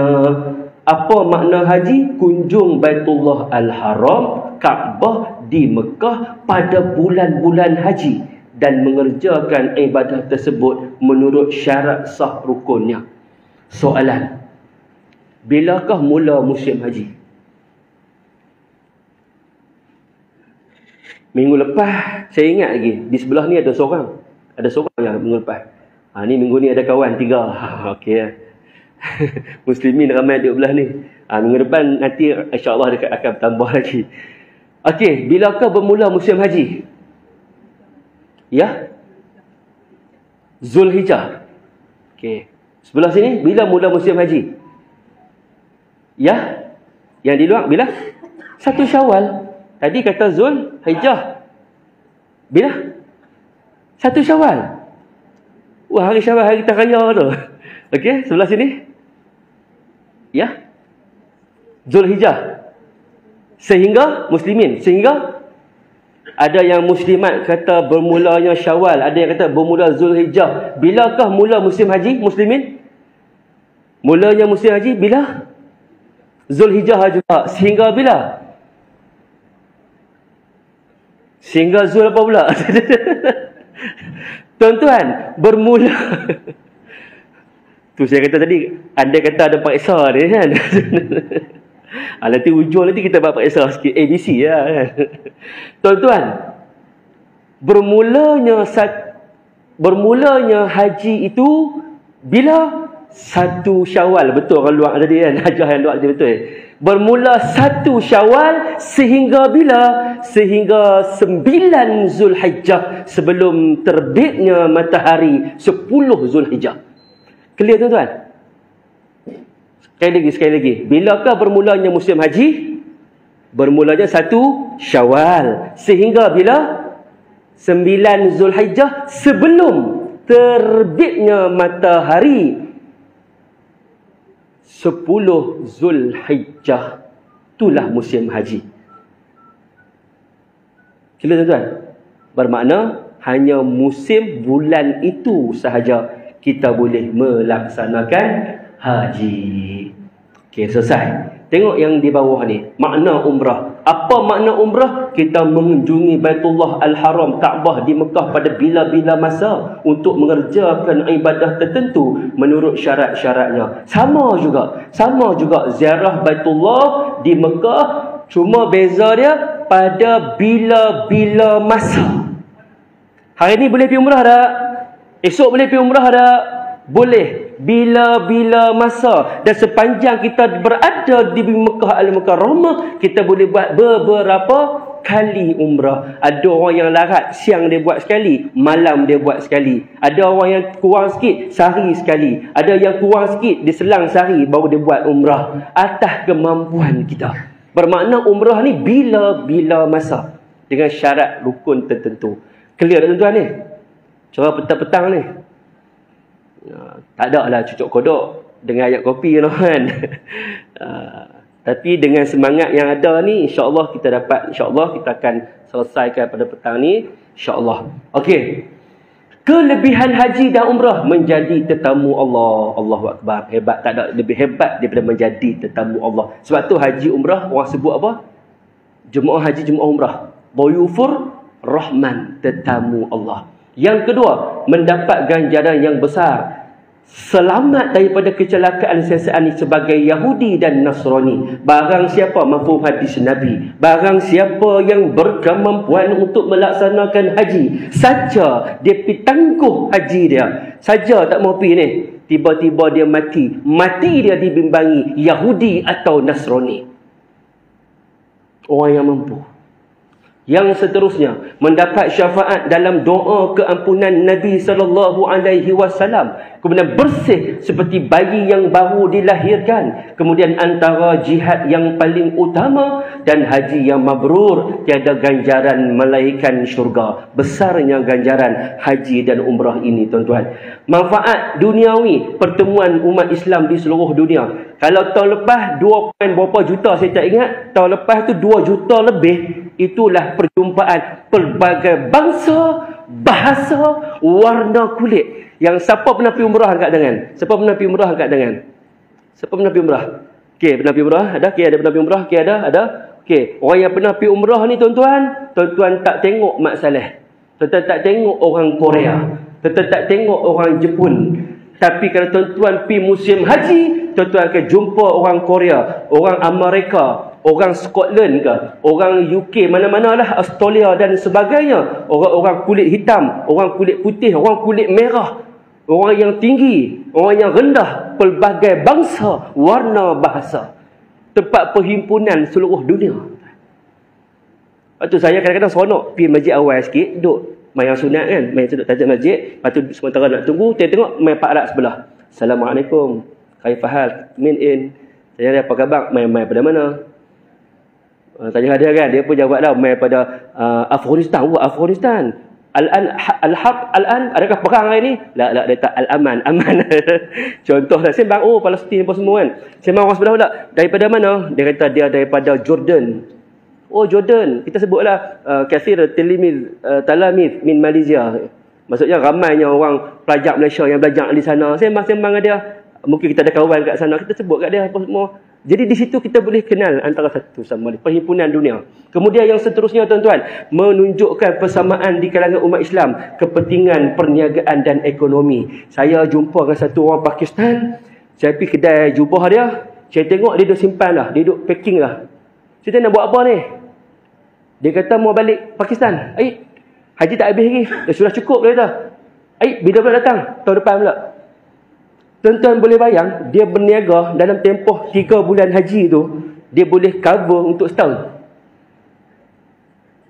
Tahun depan baru main pula. Untuk ekonomi umat Islam. Okay, tuan-tuan? Kemudian untuk ukhrawi, kem latihan penumpuan kepada ibadat. Pergi Mekah ni orang tak tanya dah anak cucu. Orang nak fokus ibadah. Kemudian kem latihan membentuk kepribadian Muslim. Nak marah. Sebab dalam bilik duduk 8 orang. 8 orang ni, kita baru nak tidur. Dia keluar kuat-kuat. Tunggu tuan-tuan akan berhadapan nanti ni. Kita pula jenis tidur gelap. Hak kawan ni tidur tak boleh gelap. Dia jenis cahaya lampu. Allah, kita tidur tak lena. Sabar. Sabarah. Kita pula sakit perut. Dia duduk lama dalam toilet. Ketuk-ketuk tak keluar. Ketuk-ketuk tak keluar. Tengok-tengok basuh baju. Tuan-tuan nanti akan berhadapan. Biasa kalau haji ni satu bilik 8 orang selalunya. Dia ramai. Ada pula jenis makanan tak habis, dia biar macam tu. Apa tadi kalau ada yang tadkhin apa Ustaz? Di sana mamnu tadkhin. Mamnu, tak boleh rokok. Dia pisah dalam bilik. Kita ni tak boleh bau rokok. Bau rokok pun kita sensitif lah. Dia duk berisap rokok dalam bilik. Ini tuan-tuan mengajar kita nanti kesabaran. Kem latihan membentuk kepribadian. Nak marah ke tak? Nak sabar ke tak? Nak tunjuk akhlak yang baik ataupun sebagainya. Latihan supaya bersedia untuk meninggalkan alam dunia. Takdir kita meninggal pun tuan-tuan meninggal. Sebab tu kalau siapa yang tuan-tuan pergi kat Mekah pernah tengok ketika solat jenazah di Mekah ni tuan-tuan. Di Mekah ni Masjidil Haram ni tak ada waktu tak ada solat jenazah. 5 waktu tu ada solat jenazah. Dan tu akan tengok jenazah ramai-ramai, tiba-tiba tu tengok ada jenazah yang tak tutup muka dia. Itulah jenazah yang meninggal dalam keadaan ihram. Dan dia akan dibangunkan di padang mahsyar nanti, sedangkan orang lain dibangunkan dalam keadaan telanjang bulat tanpa ada pakaian, tapi dia dibangunkan dengan pakaian ihram dia. Begitu juga orang yang syahid seperti bumi Palestin hari ini yang terbaru, bagaimana pok-pok Yahudi laknatullah ini, Israel laknatullah ini, mereka bom hospital tuan-tuan. Lebih 500 orang yang meninggal dunia, orang sakit, orang tua, orang muda, kanak-kanak tuan-tuan. Tuan-tuan bayangkan mereka ini hanya buat 4 perkara daripada 2 perkara kewajipan ke atas jenazah, iaitu solat dan juga tanam saja, ke bumi saja. Tak perlu mandi, tak perlu kafankan. Dia akan dibangunkan dalam keadaan kaki dia kudung tuan-tuan kena bom. Dia akan tunjuk, ya Allah, inilah kaki aku. Aku telah gunakan untuk jihad fi sabilillah, menegakkan agamamu di atas dunia ini tuan-tuan. Datang pula seorang lagi bangun dalam keadaan muka dia hancur kena bom. Inilah wajah aku yang pecah. Oh ya Allah, aku nak tunjuk bukti yang aku telah gunakan untuk diri aku ni mempertahankan agamamu ya Allah. Kita apa kita buat tuan untuk agama Allah? Apa kita buat? Setakat sekarang umur kita ni, umur saya lah, apa kita buat untuk agama Allah? Apa yang kita buat sumbangan untuk Islam? Kalau nak doa kemenangan untuk Islam pun tak boleh. Bagaimana tuan-tuan kita nak jawab depan Allah nanti? Allah tak tengok berapa ramai kita berjaga Islam kan orang. Allah tanya buat kerja atau tidak. Kita mengajaklah kepada ma'ruf, cegah kepada kemungkaran. Okey tuan-tuan, yang seterusnya, melatih diri supaya mengikhlaskan amalan hanya kerana Allah, mendapat pujian daripada Allah di hadapan malaikat, mendapat ganjaran pahala melihat Kaabah, mendapat haji mabrur dan keredaan Allah. Saya dah sebut dah itu, ulang balik. Apa kelebihan ketika sedang tawaf? Pertama, 120 rahmat, ingat tak minggu lepas? 120 rahmat turun di atas Kaabah. Kemudian 60 rahmat untuk siapa? Ingat tak minggu lepas? 60 rahmat untuk orang sedang tawaf. Kemudian 40 rahmat untuk orang sedang solat depan Kaabah. Kemudian 20 rahmat orang yang melihat Kaabah. Oh, tuan-tuan, tak ada ke tempat lain. Kemudian yang seterusnya, pengertian haji mabrur. Apa itu haji mabrur? Haji mabrur, haji istimewa dan balasannya adalah syurga. Haji mardud, haji yang tidak ditolak dan tidak diterima oleh Allah. Nabi bersabda, haji mabrur tidak ada balasan baginya syurga. Al-hajjul mabrur laisa lahul jazaa illa al-jannah. Kita nak mabrur ke nak mardud? Mabrur lah, yang terima oleh Allah. Dia kata haji apa? Marlboro. Dia kata haji Marlboro. Yang seterusnya, di tingkatan haji. Dia dah masuk dah tingkatan haji. Kita nak tengok kita nak haji tahap mana. Kalau markah A saja ke, A plus ke, satu ke A apa dia panggil? Hak tolak tu dia panggil. Dia panggil apa? Kan A apa kita nak? Kalau B apa? Adakah hanya lulus sahaja? Tengok tahap haji kita tu. Yang pertama, haji mabrur, haji yang paling tinggi dan istimewa, diampun segala dosanya, mengekalkan ibadah hingga akhir hayat dan dijamin masuk syurga. Tu haji mabrur. Dia balik haji, dia buat perubahan suatu patut 360 darjah dalam kehidupan dia. Kalau sebelum pi haji dia jangan bayang di masjid, lepas balik haji dia 5 waktu di masjid. Kalau sebelum haji dia jarang baca Quran, balik haji dia dapat baca Quran, dia khatam dan sebagainya.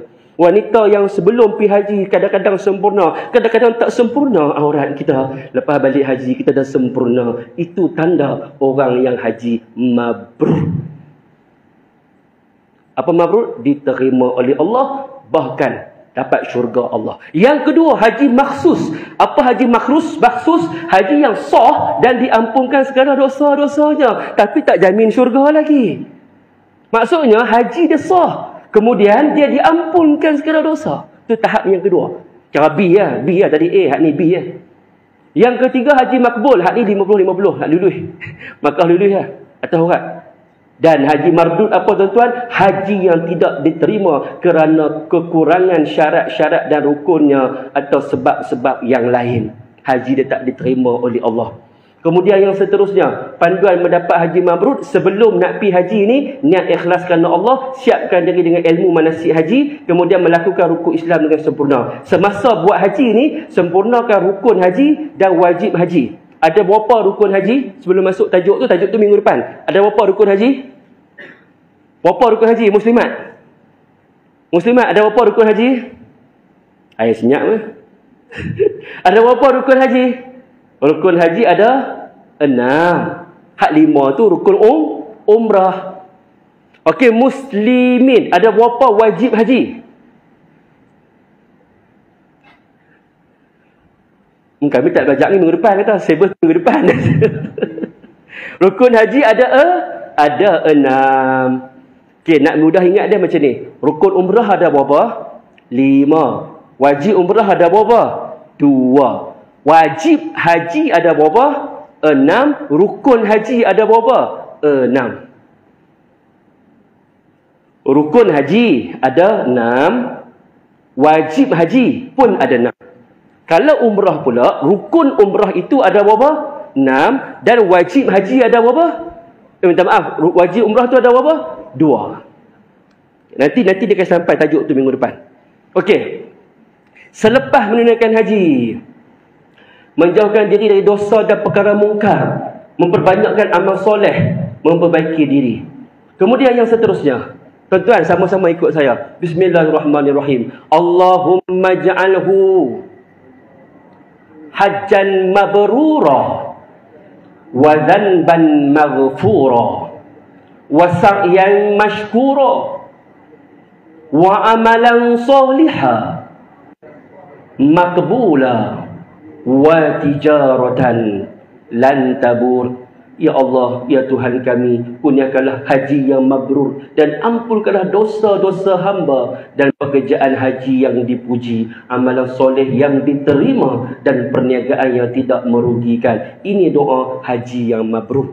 Nanti mungkin Mutawif akan share dia punya doa di dalam grup insya-Allah. Okey, yang seterusnya, syarat wajib haji dan umrah. Dia masuk dah. Apa syarat wajib haji dan umrah? Yang pertama, Islam, tidak wajib kepada orang bukan Islam. Yang kedua, balik, tidak wajib bagi yang belum balik. Yang ketiga, okey, untuk haji, syarat dia 18 tahun ke atas. Kanak-kanak tak boleh pergi haji untuk konteks tabung haji Malaysia. Dan wanita 24 ke bawah hendaklah ada mahram. Ini yang diguna pakai musim lepas. Musim yang terbaru tak diumumkan lagi.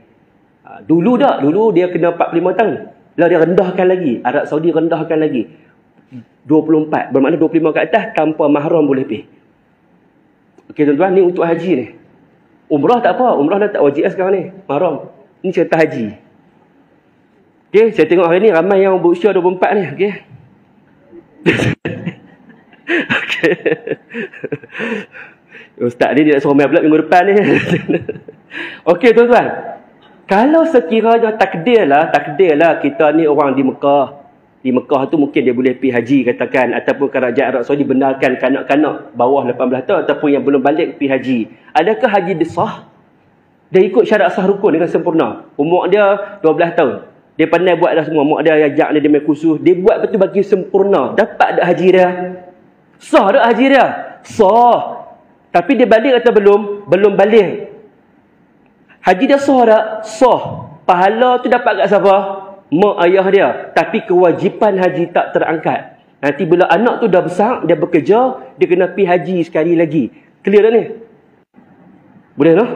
Okey. Yang seterusnya, tidak wajib bagi orang yang tidak siwaman. Dia kena berakal. Kemudian yang keempat, merdeka tidak wajib ke atas hamba. Yang kelima, istita'ah tidak wajib ke atas mereka yang tidak mampu. Istita'ah ni mampu. Kemudian, dengan sendiri. Berkemampuan dengan sendiri. Maksudnya dia boleh pergi sendiri.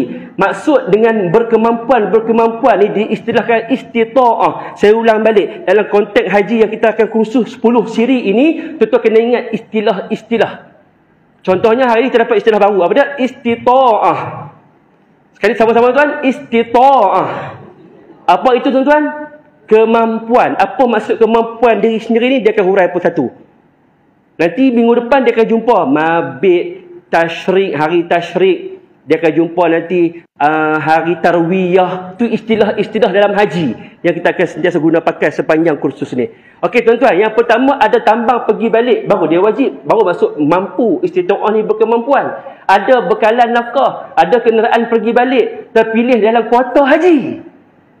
Tuan-tuan, ini disebut terpilih dalam kuota haji. Bermakna kalau orang yang dia tak dapat pergi haji sebab dia tak dipanggil, kita rasa tenang, rasa redha, terima. Sebab syarat dia adalah wajib tak hukum buat haji. Kita sebut dah minggu lepas. Wajib sekali seumur hidup. Tapi bila kita tak cukup istita'ah kemampuan, ini salah satunya, hak lain semua ada. Kuota tak panggil-panggil. Maka kita terlepas daripada kewajipan. Clear tuan-tuan? Hasrat nak pergi tak? Allah hasrat ni tentu nak pergi tuan-tuan. Tiba-tiba Allah tak pilih, tamu haji tak panggil sebagai asbab, maka bukan rezeki kita lagi, kita pilih umrah dulu. Sampai juga kita di tanah suci. Okey, yang seterusnya. Aman dalam perjalanan pergi balik, sihat tubuh badan, berkesempatan masa. Ini dalam konteks istita'ah. Sebab ada jemaah, dia rasa, apa ni, tabung haji tak panggil. Dia macam apa? Menunjukkan tak menerima kenyataan. Apa tabung tak panggil, dia marah. Itu konsep istita'ah, takdirlah kita boleh pergi semua sekali. Siapa mampu pergi, Arab Saudi buka. Dia tak ada kuota-kuota. Siapa nak pergi ya? Allah tuan-tuan. Waktu tu kalau tak pergi baru kita rasa berdosa, rasa bersalah, rasa bersalah. Sekarang ni kita nak pergi, kita mampu, tapi tak ada kuota jadi tu. Dia ada turn, giliran dia. Okey, yang seterusnya. Berkemampuan istita'ah dengan pertolongan orang lain, badal haji. Dia tak mampu untuk diri dia sebab tak cukup syarat tadi, dia boleh buat badal. Okay, apa tuan-tuan? Mengupah badal haji untuk yang telah meninggal dunia, yang berupaya semasa hayatnya. Waktu hidup, dia mampu, tapi dia tak boleh nak pergi. Maka dia meninggal dunia, dia mampu, ada duit dan sebagainya, dia wajib kena pergi. Wajib kena pergi pula. Wajib buat badal haji. Baru ni ada satu kawan saya, saudara dia meninggal dunia, dia tanya nak guna duit ahli keluarga kumpul ke guna duit arwah. Saya sebut duit arwah itu yang pertama gunakan dulu untuk apa? Pengkebumian jenazah. Yang kedua guna untuk apa? Settlekan hutang. Yang ketiga guna untuk apa? Badal haji. Kemudian barulah difaru'id dan sebagainya. Yang seterusnya, sakit yang tiada harapan sembuh. Sakit tu doktor tu tak ada harapan untuk sembuh. Yang ni boleh buat badal haji. Ataupun uzur kekal, ataupun stroke kekal, boleh buat badal haji. Ataupun hilang ingatan. Orang yang dialisis buah pinggang, tabur haji takkan terima dah tuan-tuan. Maka dia boleh buat badal haji. Kemudian yang seterusnya, terlalu tua dan uzur tidak dapat mengerjakan haji. Umur dah 80 dah. Tak mampu nak pergi, tak larat dah. Ni golongan antara yang boleh buat badal haji. Untuk badal haji, tuan-tuan boleh berhubung dengan mutawif di Mahabbah Haramain. Kemudian syarat tambahan bagi wanita dengan izin suami wali, ditemani oleh suami mahram perempuan yang dipercayai, iaitu thiqah. Okey, kemampuan istitaah, berkemampuan dari segi kewangan, berkemampuan dari segi kesihatan, berkemampuan dari segi kuasa, berkemampuan dari segi perjalanan, dan ini adalah mahram. Okey, habis, selesai. Masuk tajuk baru. Perbezaan antara rukun haji dan rukun umrah. Okey. Jika ikutlah dengan keadaan haji, jika ikutlah dalam keadaan istitaah tadi, agak-agak cukuplah syarat. Cukup tak? Tak panggil lagi kes tu lah noh. Maksudnya kes tu lah kan. Hak dia semua cukup dah kan. Maksud kalau ikut tu wajib tak? Kalau ikut tu wajib lah. Cuma tak dipanggil lagi. Sebab yang dia semua dah okey. Bermakna ketika ni wajib tak? Wajib. Cuma wajib bukan segera. Ada halangan. Apa antaranya tadi? Kuota. Okey, kalau kita tengok macam muslimat pula. Contoh hak umur 24, dia tak ada mahram. Boleh pergi tak? Dia tak ada mahram. Boleh pergi tak? Ya? Boleh? Dia sebut dia kena ada mahram? Ya? Jika 24 ke bawah, dia wajib kena ada mahram. Kalau atas 24, dia boleh gul dengan wanita fiqah. Dulu 4 orang, lah 2 orang. Kawan yang dipercayai. Biasanya tabung haji kan gugu lah. Ambil 2 orang ni, jadi kawan. Nah, gitu. Itu dengan wanita siqah. Orang yang wanita nak musafir, dia kena ada mahram. Satu lagi, dia kena ada, ataupun ada wanita siqah, wanita yang dipercayai. Okey, tuan-tuan boleh noh? Okey, habis. Masuk tajuk ni. 5 suku dah. Perbezaan antara rukun haji dan rukun umrah. Okey, sama-sama tuan-tuan. Rukun haji yang pertama apa tuan-tuan? Niat ihram haji. Yang kedua, wukuf di Arafah. Yang ketiga, tawaf. Tawaf apa ni? Tawaf haji. Yang keempat, sa'i. Sa'i apa ni? Haji. Yang keenam, bercukur dan ataupun bergunting. Ini diistilahkan sebagai apa tuan-tuan?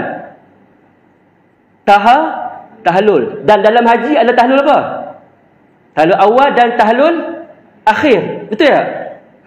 Itu tahlul awal, betul tahlul. Yang kedua tahlul akhir. Tak, tahlul awal dan tahlul tsani. Ni kalau masuk Pak Isra, saya ingat Harwih. Sebutkan 2 jenis sebutkan 2 jenis tahlul dalam ibadah haji. Dia buat yang pertama tahlul awal, lepas tu dan ... Sudah tentu akan buat apa? Tahlul akhir. Maka Ustaz Naib pun pangkahlah. Dalam haji dia panggil tahlul apa? Awal, yang kedua tahlul akhir. Bila berlaku tahlul awal, bila berlaku tahlul akhir, nanti akan datang, minggu-minggu akan datang. Okey, yang ke-6. Apa yang ke-6? Saya nak dengar tuan sebut. Yang ke-6 apa dia? Tak habis ayat tu. Yang ke-6, tertib pada kebanyakan rukun. Yang ni kena habiskan ayat ni. Dalam haji, kena sebut bagi habis, tertib pada kebanyakan rukun. Dia kena clear yang tu. Nanti tuan-tuan tak clear yang ni, bila masuk bab tertib melaksanakan haji, dia boleh langkau, boleh pisai haji dulu, walaupun tak tawaf haji lagi. Dia boleh tak melontak lagi, dia boleh balik pergi tawaf dulu, baru pada patah balik pergi melontak pula. Maknanya dalam haji ni dia sebut yang ke-6 tertib, tapi pada kebanyakan rukun. Bermaksud ada rukun yang kita boleh langkau, tapi dalam umrah tak boleh. Tertib pada semua rukun. Tu dia kena sebut ayat tu bagi habis. Tuan-tuan clear tak ni? Boleh tu? Okey, yang kedua rukun umrah. Rukun umrah ada berapa? 5. Yang pertama, niat ihram umrah. Yang kedua, tawaf. Yang ketiga, sa'i. Yang keempat, bergunting atau bercukur. Dan yang keenam, tertib pada semua rukun. Itu beza dia. Rukun haji ada berapa? 6. Rukun umrah ada berapa? 5. Apa yang bezanya kedua-dua rukun ni? Ada 2 perkara yang beza. Ada 3 perkara. Yang pertama, jumlah. Kalau rukun haji ada 6, kalau rukun umrah ada berapa? 5. Okey, yang kedua apa beza dia? Jika haji, yang kedua itu wukuf. Jika umrah tidak ada wukuf. Dan yang ketiga apa beza dia? Yang ketiga itu pada tertibnya. Jika haji, tertib sambung-sambung. Tertib pada kebanyakan rukun. Tapi sekiranya umrah, tertib pada semua rukun. Okey tak ni? Boleh tuan-tuan no? Okey, insya-Allah boleh pergi haji dah. Yang seterusnya. Okey, cantik masa ngam-ngam. Habis dah. Okey, carta ni dia nak menentukan hari ni kita baru masuk bab haji, nak tengok tuan-tuan nampak ke tak nampak step by step haji. Yang belakang nampak tak? Jelas tuan-tuan? Piramidi kata siapa tak nampak? Maka mail depan sikit kalau siapa tak nampak. Saya nak tunjuk step ni. Step ni tuan-tuan akan nampak pelaksanaan haji tu. Okey. Carta aliran mengerjakan haji. Bila tuan-tuan clear hari ni, minggu depan tuan-tuan lagi clear. Tapi kalau pergerakan ni mungkin tuan-tuan tak apa nak nampak lagi, nanti kita akan clearkan lagi insya-Allah. Jangan bimbang, jangan bimbang. Ni baru minggu kedua. Okey tuan-tuan. Tengok hadis sebelah sini. Nama dia rukun haji, tulisan dia hijau. Number dia tu hijau. Tengok di sebelah sini. Wajib haji. Wajib haji ni tulisan number dia berwarna merah. Dan tuan-tuan lihat dalam rukun haji pula susunan dia 1, 4, 10, 11, 7, 12. Dia tak ikut pun 1, 2, 3, 4, 5, 6. Jika yang di sebelah sini wajib haji pula ada 6 juga, wajib itu ada 6. Tapi jumlah kiraan dia 2, 3, 5, 6, 8, 9.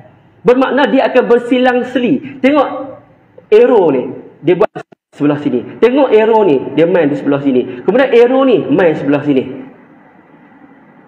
Clear ni? Bermakna tuan-tuan kena tengok carta ni. Baru tuan-tuan akan nampak, tuan-tuan akan clear. Macam mana tuan-tuan? Tengok kat sini. Rukun haji ada 6. Wajib haji ada 6. Okey, step pertama kita nak buat haji, kita kena buat apa? Kena niat. Niat haji. Niat haji tu nama dia apa tuan-tuan? Rukun. Lepas kita niat, step yang kedua, nak niat tu hendaklah di mana? Niat ihram di miqat. Bab miqat minggu depan. Niat di miqat. Bila niat di miqat, miqat itu tempat yang kita nak kena niat. Maka itu perkara wajib haji. Perkara wajib haji, iaitu perkara yang kita wajib kena buat. Kalau kita tak buat, maka masih sah tetapi dikena kendam. Nanti minggu depan dia masuk tajuk ni. Kemudian yang seterusnya, bila kita dah niat, niat itu rukun. Perbuatan niat tu, niatlah hati tu, itu nama dia rukun. Hak tu rukun warna hijau. Tapi niat di miqat tu, niat di tempat niat tu, ditetapkan syarak tu, nak niat di mana tu, itu wajib haji. Clear dah ni? Okey, kemudian arrow seterusnya daripada niat tadi. Bila dah niat jadi macam mana? Bila dah niat jadi macam mana? Dia turun mai pula hak ketiga. Ni nombor 3, step nombor 3. Larangan ihram, dia kena jaga 13 pantang larang ihram. Ni di bawah apa ni? Wajib haji, bukan rukun haji. Ingat tak saya sebut minggu lepas, rukun siapa tak buat jadi macam mana? Tak sah tu Kalau wajib siapa tak buat masih lagi sah, cuma kena bayar dam. Itu nanti minggu depan dia akan detailkan lagi. Pastikan tuan-tuan main, dia ajak kawan-kawan main lagi. Okey, step yang keberapa ni? Yang ketiga. Dah niat dah, rukun haji. Niat tu hendaklah di miqat, iaitu tempat yang ditetapkan. Niat di miqat itu wajib haji. Dah kita dah niat dah di miqat tadi. Siapa yang dah niat haji, dia tertakluk 13 pantang larang. 13 pantang larang ini yang kita kena jaga adalah wajib haji. Step yang ketiga. Mana step yang keempat? Mana step keempat? Ni hak warna hijau pula. Wukuf di Arafah. Wukuf ni step yang keempat, tapi di bawah rukun haji. Clear ni, step yang keempat. Tapi di bawah rukun haji. Siapa tak wukuf, tak ada haji bagi dia tahun tu. Tak sah haji dia dan tidak ada haji dia tahun tu. Walaupun dia duduk 2 bulan sekalipun. Orang duduk 45 hari, 6 bulan sekalipun. Okey, step yang kelima. Mana step yang kelima? Pergi mana? Lepas tu pergi mana pula tuan? Step yang kelima, tengok arrow ni, dia buat apa? Bermalam, iaitu mabit. Jumpa lagi istilah mabit. Apa itu mabit? Bermalam. Di mana? Di Muzdalifah. Ni step kelima. Apa syarat-syarat bermalam di Muzdalifah? Nak buat apa di Muzdalifah? Ada 2 perkara yang kita akan buat di Muzdalifah. Itu tajuk minggu akan datang. Nak tunjuk step dulu ni, bukan huraian lagi. Okey, yang seterusnya, step yang ke-6. Mana yang ke-6? Mana yang ke-6? Lepas bermalam di Muzdalifah, kita nak buat apa pula? Yang ke-6, melontar jamrah kubra. Apa dia jamrah? Tempat melontar. Istilah lagi. Tuan-tuan akan jumpa istilah-istilah dalam khusus haji ni. Jamrah ni tempat melontar. Bila ni? Melontar jamrah kubra. Jamrah ada berapa? 3. Nanti minggu-minggu akan datang masuk bab melontar. Bila? Pada 10 Zulhijjah banding 7 biji. Ini step yang ke-6, melontar jamrah kubra pada 10 Zulhijjah ini di bawah apa? Wajib. Okey, yang ke-7. Mana ke-7? Mana ke-7? Mana ke-7? Ni. Dia bergunting bercukur. Dia sa'i tak? Dia tawaf tak? Tak. Bermakna diikut turutan tak? Tak. Bermakna untuk haji dia boleh langkau. Betul clear ni? Okey, jadi step yang ke-6 melontar jamrah kubra pada 10 Zulhijjah. Step yang ke-7 di bawah ni, di bawah ni pula, bergunting bercukur, diistilahkan sebagai apa? Tahallul apa? Tahallul awal. Apa syarat tahallul awal? Kena buat dari 2 perkara daripada 3 perkara. Apa 3 perkara tu? Nanti minggu akan datang dia akan masuk. Saya bukan nak hurai lagi tuan, nak cerita step dulu. Dia tajuk dia nanti. Sebab tu tuan jangan skip setiap siri ni. Dia takut tuan-tuan terlepas. Okey. Bila tuan-tuan dah bergunting bercukur, nama dia tahlul apa? Tahlul awal. Bila tahlul awal, dia terlerai berapa petalarang? Petalarang ni ada berapa? Ada 13. Yang tuan-tuan akan terlerai bila buat tahlul awal itu, bila bergunting, tuan-tuan terlerai berapa? 10 sahaja. Hak 3 tak terlerai lagi. Hak jenis akad nikah, hak jenis muqaddimah jima', hak jenis berjima' ini belum settle. Bila nak settle, sagi dia khabak. Yang seterusnya, lepas kita bergunting, bercukur, bertahallul awal, step yang seterusnya yang ke-8. Mana yang ke-8? Ni, sebelah sini, wajib balik. Dia main ke wajib pula. Yang ke-8, bermalam mabit di Mina pada 11, 12, 13 Zulhijjah. Dia kena bermalam. Apa syarat bermalam di Mina? Nanti akan datang. Dan tuan-tuan kena ingat, syarat bermalam di Mina tak sama seperti syarat bermalam di Muzdalifah. Yang ni banyak jemaah haji keliru. Banyak orang keliru. Baru ni musim haji, berapa ramai yang telefon saya. Telefon WhatsApp. Mereka salah faham. Mereka duk faham bermalam di Mina sama seperti bermalam di Muzdalifah. Sedangkan bermalam di Muzdalifah dan Mina itu berbeza. Siapa tak ikut syarat dia kena dam. Apa syarat-syarat tu? Minggu akan datang. Kemudian tuan-tuan, yang seterusnya, yang ke-8, mana step yang seterusnya? Yang ke-9, dekat sini ke-9. Masih lagi di bawah wajib. Buat apa tuan-tuan? Melontar ketiga-tiga jamrah pada 11, 12, 13 Zulhijjah. Jadi di Mina ni ada 4 perbuatan dia. Apa 4 perbuatan di Mina? Di Mina ni tuan-tuan akan buat apa? Tuan-tuan akan buat 4 amalan. Di Arafah 1 amalan saja wukuf. Di Muzdalifah buat 2 amalan. Pertama bermalam di Muzdalifah, yang kedua sunat kutip anak batu di Muzdalifah. Tapi lah orang tak kutip dah anak batu sebab tabung haji tak siap-siap dah lalu uncang atas katil. Tuan tak merasai dah nikmat tu. Kami duduk pergi cari dah gelap. Cari. Orang balik nak melentang. Tai unta. Saya pergi haji kali pertama tuan. Tengok masa dia masuk tuan. Apa ni selit lah ni. Tak ada. Selit lah habis dah. Nak kongsi sikit. Saya pergi haji kali pertama tahun 2002. Pergi dengan tabung haji. Sistem, tak ada sistem. Bas, tuan-tuan bayang kalau 2 juta, semua bas serentak bawa jemaah serentak. Tuan-tuan bayang pergi Arafah hanya setengah jam. Saya 12 jam. Punya sesak. Dia berhenti dekat Muzdalifah tu. Pakat turun pergi cari batu. Gelap-gelemat lah tu. Cari. Lepas tu tak tahu bas duduk tang mana. Pasal dia tak ada pagang. Dia pergi merata. Bisa habis. Kami naik bas lah, kosong. Mana pergi habis jemaah lain. Kesian orang tua-tua. Lepas tu bila saya berkhidmat ketika tu, bersama dengan Ustaz Naim pada ketika 2005 tu, dia buat sistem rapid, macam rapid tu, rapid KL. Maksudnya bas yang sama pergi hantar, bas yang sama patah balik pula pergi ambil. Jadi dia kurangkan jam. Time tu dia buat sistem kandang. Bas tu kan bonti depan pagar macam ni. Bas kat bonti depan pagar macam ni. Ni pintu bas, dia bonti macam ni. Jemaah turun, ada pagar. Jemaah cari tak mana pun, dalam pagar tu ya. Siapa dah cukup dah baju, batu tadi, naik bas balik yang sama. Tutup pintu jalan, bas lain tak mai. Tuan-tuan, kami dah merasai pengalaman tu. Seronok tuan-tuan. Tapi lah ni, tak kutip dah anak batu. Hanya bermalam saja di mana dah? Di mana depan. Sebab kalau tuan-tuan nak merasai, sementara tunggu tu, tetapi dah cari anak batu. Buat spare. Kata bawah dia bagi dah masuk check-in bilik, ada siap lah hujung katil. Dia pun dah hujan. Itu nanti masuk bab melontak nanti. Itu pengalaman lah tuan-tuan. Okey. Kemudian yang seterusnya, bila, okey. Ulang balik. Di Arafah kita buat apa? Satu je. Wukuf. Di Muzdalifah kita buat apa? Dua je. Bermalam di Muzdalifah. Satu lagi, mengutip anak batu. Tapi mengutip anak batu sunat. Bermalam tu wajib. Di Mina kita buat apa? Ada 4 amalan. Buat apa tuan-tuan?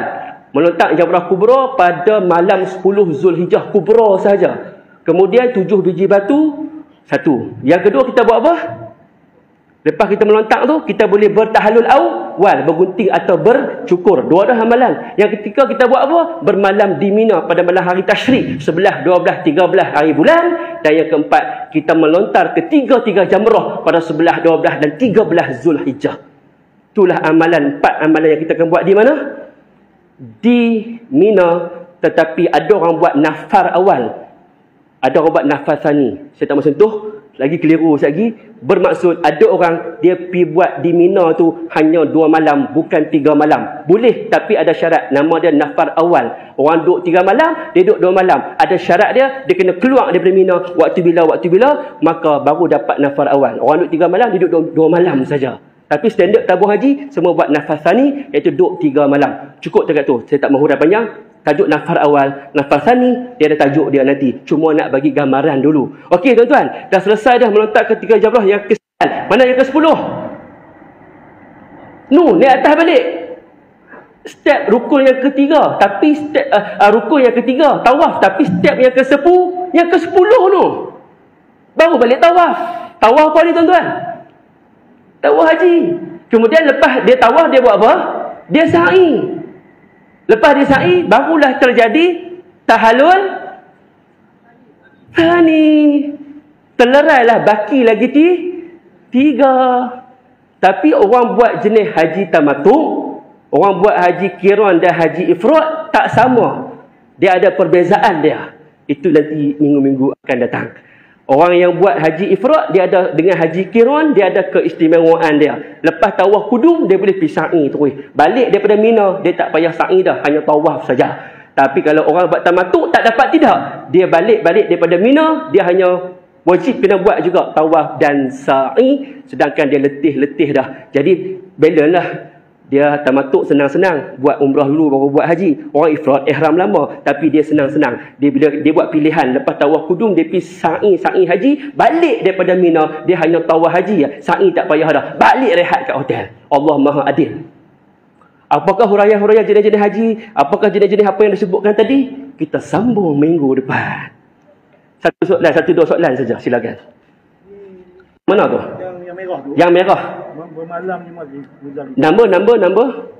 Nombor 5. Bermalam bermabit di Muzdalifah. Lepas tu kita pergi nombor 6. Lepas tu kita pergi nombor 6. Melontar Jamrah Kubra pada 10 Zulhijjah. Kemudian? Melontar nombor 6 tu di mana? Di Muzdalifah ke? Melontar Jamrah Kubra pada 10 Zulhijjah di mana? Di Mina. Tu kita pergi Mina 11 bulan. Tak, kita pergi malam tu juga. Okey. Geng Ibda ni, grup jemaah Ibda ni, boleh sikit-sikit kita daripada grup Ibda, semua kita pergi Mekah dulu. Kita pergi penerbangan akhir. Bila kita pergi penerbangan akhir, tuan-tuan boleh pilih haji tamattu' ke, ifrad ke, qiran terpulang. Sebab ada orang faham siapa pergi akhir memang kena buat ifrad, dia salah faham. Kan, sebab ramai orang salah faham. Dia faham siapa pergi 2 penerbangan akhir kena buat ifrad. Tak. Bukan cerita pi penerbangan akhir. Kalau dia pi lagi 5 hari nak ukuf pun, dia boleh pilih jenis haji tu. Yang ni tak akan huraikan nanti. Bila masuk jenis-jenis haji, dia faham siapa pi penerbangan akhir dia kena wajib buat ifrad. Tak. 3 pilihan tu kita yang pilih. Dia boleh buat tamatuk, dia boleh buat ifrad, dia boleh buat qiran walaupun dia penerbangan akhir. Clear kan yang tu? Okey. Lepas tu kita sampai di mana? Di Mekah. Lepas sampai di Mekah, hari 8 hari bulan, hari Tarwiyah, hari bersiap-siap nak pergi ke mana? Padang Arafah. Dulu Nabi pergi mana? Nabi pergi Mina dulu baru Arafah. Sekarang tabung haji buat oleh masyarakat, kesukaran, sesak, ramai dan sebagainya. Terus pergi Arafah. Jadi 8 hari bulan tu di mana? Hotel di Mekah. Lepas hotel di Mekah kita pergi mana? Di Arafah. Malam tu tidur 1 malam. Esok tu 9. Bila 9, bila waktu wukuf, bila gelincirnya matahari, masuknya waktu zuhur. Selesainya waktu zuhur sehingga bila wukuf, sehingga sebelum terbitnya matahari waktu subuh 10 Zulhijjah. Tapi tabung haji lepas maghrib, lepas asar start bergerak dah. Bergerak ke mana? Bergerak ke Muzdalifah. Malam tu juga, hari yang ke-9 tu. Tapi sebenarnya bila masuk maghrib, dia dah kira hari yang ke-berapa? Ke-10. Sebab kalender Islam dia kira hari berikutnya pada waktu maghrib, bukan 12 malam. Clear? Jadi di Muzdalifah tu tak tidur. Duduk rehat saja. Tapi cukup syarat. Apa syarat dia? Nanti minggu depan kita hurailah. Tak tidur, hanya duduk je. Dia akan bentang kapet, tak ada kapet, duduklah atas kacadah. Tidur atas batu, Ustaz noh. Tidur atas batu lagu tu Nak tidur, nak baca Quran, nak zikir, dia tak ada apa-apa. Dia tak ada kemah, kemah di Arafah 1 malam saja. Lepas tu malam tu juga pergi di Muzdalifah, kena duduk separuh malam, melebihi separuh malam. Apa maksud melebihi separuh malam? Nanti minggu depan. Kemudian malam tu juga naik bas, terus pergi ke hotel di Mina. Hotel lah. Kemah di Mina. Siapa nak duduk di Mina Hotel? Boleh. Duduk apartmen sebelah tempat melontak. Buka tingkap tu tempat melontak. Turun seminit je. 3 hari, 3 malam tu 100 lebih ribu. Okey tuan, boleh? Bukan pakej haji. Bermalam di Mina tu saja 3 malam 100 ribu lebih. Kalau pakej haji? Kalau pakej haji mahal lagi ya. Siapa nak kita buat pakej tu insya-Allah, okey? Terhad 10 orang ya. Okey, kemudian bila dah selesai kita masuk kemah di Mina, maktab yang ditentukan oleh muassasah, kita kena jalan 2 terowong, iaitu jaraknya pergi balik 7 kilo. Bermaksud malam tu kita terus pergi melontak Jamrah Kubra. Bila ni? 10 Zulhijjah. Lepas dia masuk maghrib dah. Dia panggil 10 Zulhijjah kita akan melontak Jamrah Kubra. Lepas melontak Jamrah Kubra, kita bertahlun. Balik hotel lagi. Balik kemah, tidur rehat. Esok kita pergi melontar pula untuk apa? Untuk ketiga-tiga jamrah, iaitu jamrah ula, sughra, lepas tu jamrah wusta dan jamrah kubra. Yang 10 Zulhijjah tu dia hanya melontar jamrah kubra sahaja. Hari yang ke-11 dia kena ambil hak awal. 7 biji, iaitu sughra 7 biji, wusta 7 biji, kubra 7 biji. Hari ke-12 pun sama, hari ke-13 pun sama. Itu siang harinya. Tapi orang tak melontak, tabung haji tak melontak siang, tabung haji melontak malam. Nanti masuk bab tu nanti. Okey, cukup dekat tu. Kemudian malam tu dikira kena bermalam pula di Mina. Apa syarat bermalam di Mina? Nanti minggu depan kita akan sentuh. Jadi bermaksud sepanjang kita berada di Mina ini, yang saya sebut tadi 4 amalan yang kita buat, iaitu melontar Jamrah Kubra, bermalam di bermalam di Mina dan melontar ketiga-tiga jamrah dan berlakunya tahlul awal apabila kita bergunting. Clear nampak tak gambaran tu? Boleh nak haji tu? Okey, insya-Allah. Tak apa tuan-tuan, hak ni hanya carta awal, nanti minggu depan dia kehurai satu persatu. Macam mana terjadi step by step tersebut. Soalan terakhir jika ada. Saya mohon maaf jika salah dan silap. Kita jumpa pada minggu hadapan. Mudah-mudahan dipermudahkan, diberi kefahaman kepada kita. Mudah-mudahan Allah jemput kita untuk menjadi tetamunya walaupun sekali seumur hidup kita. InsyaAllah. Terima kasih kepada semua pihak. Wallahu a'lam.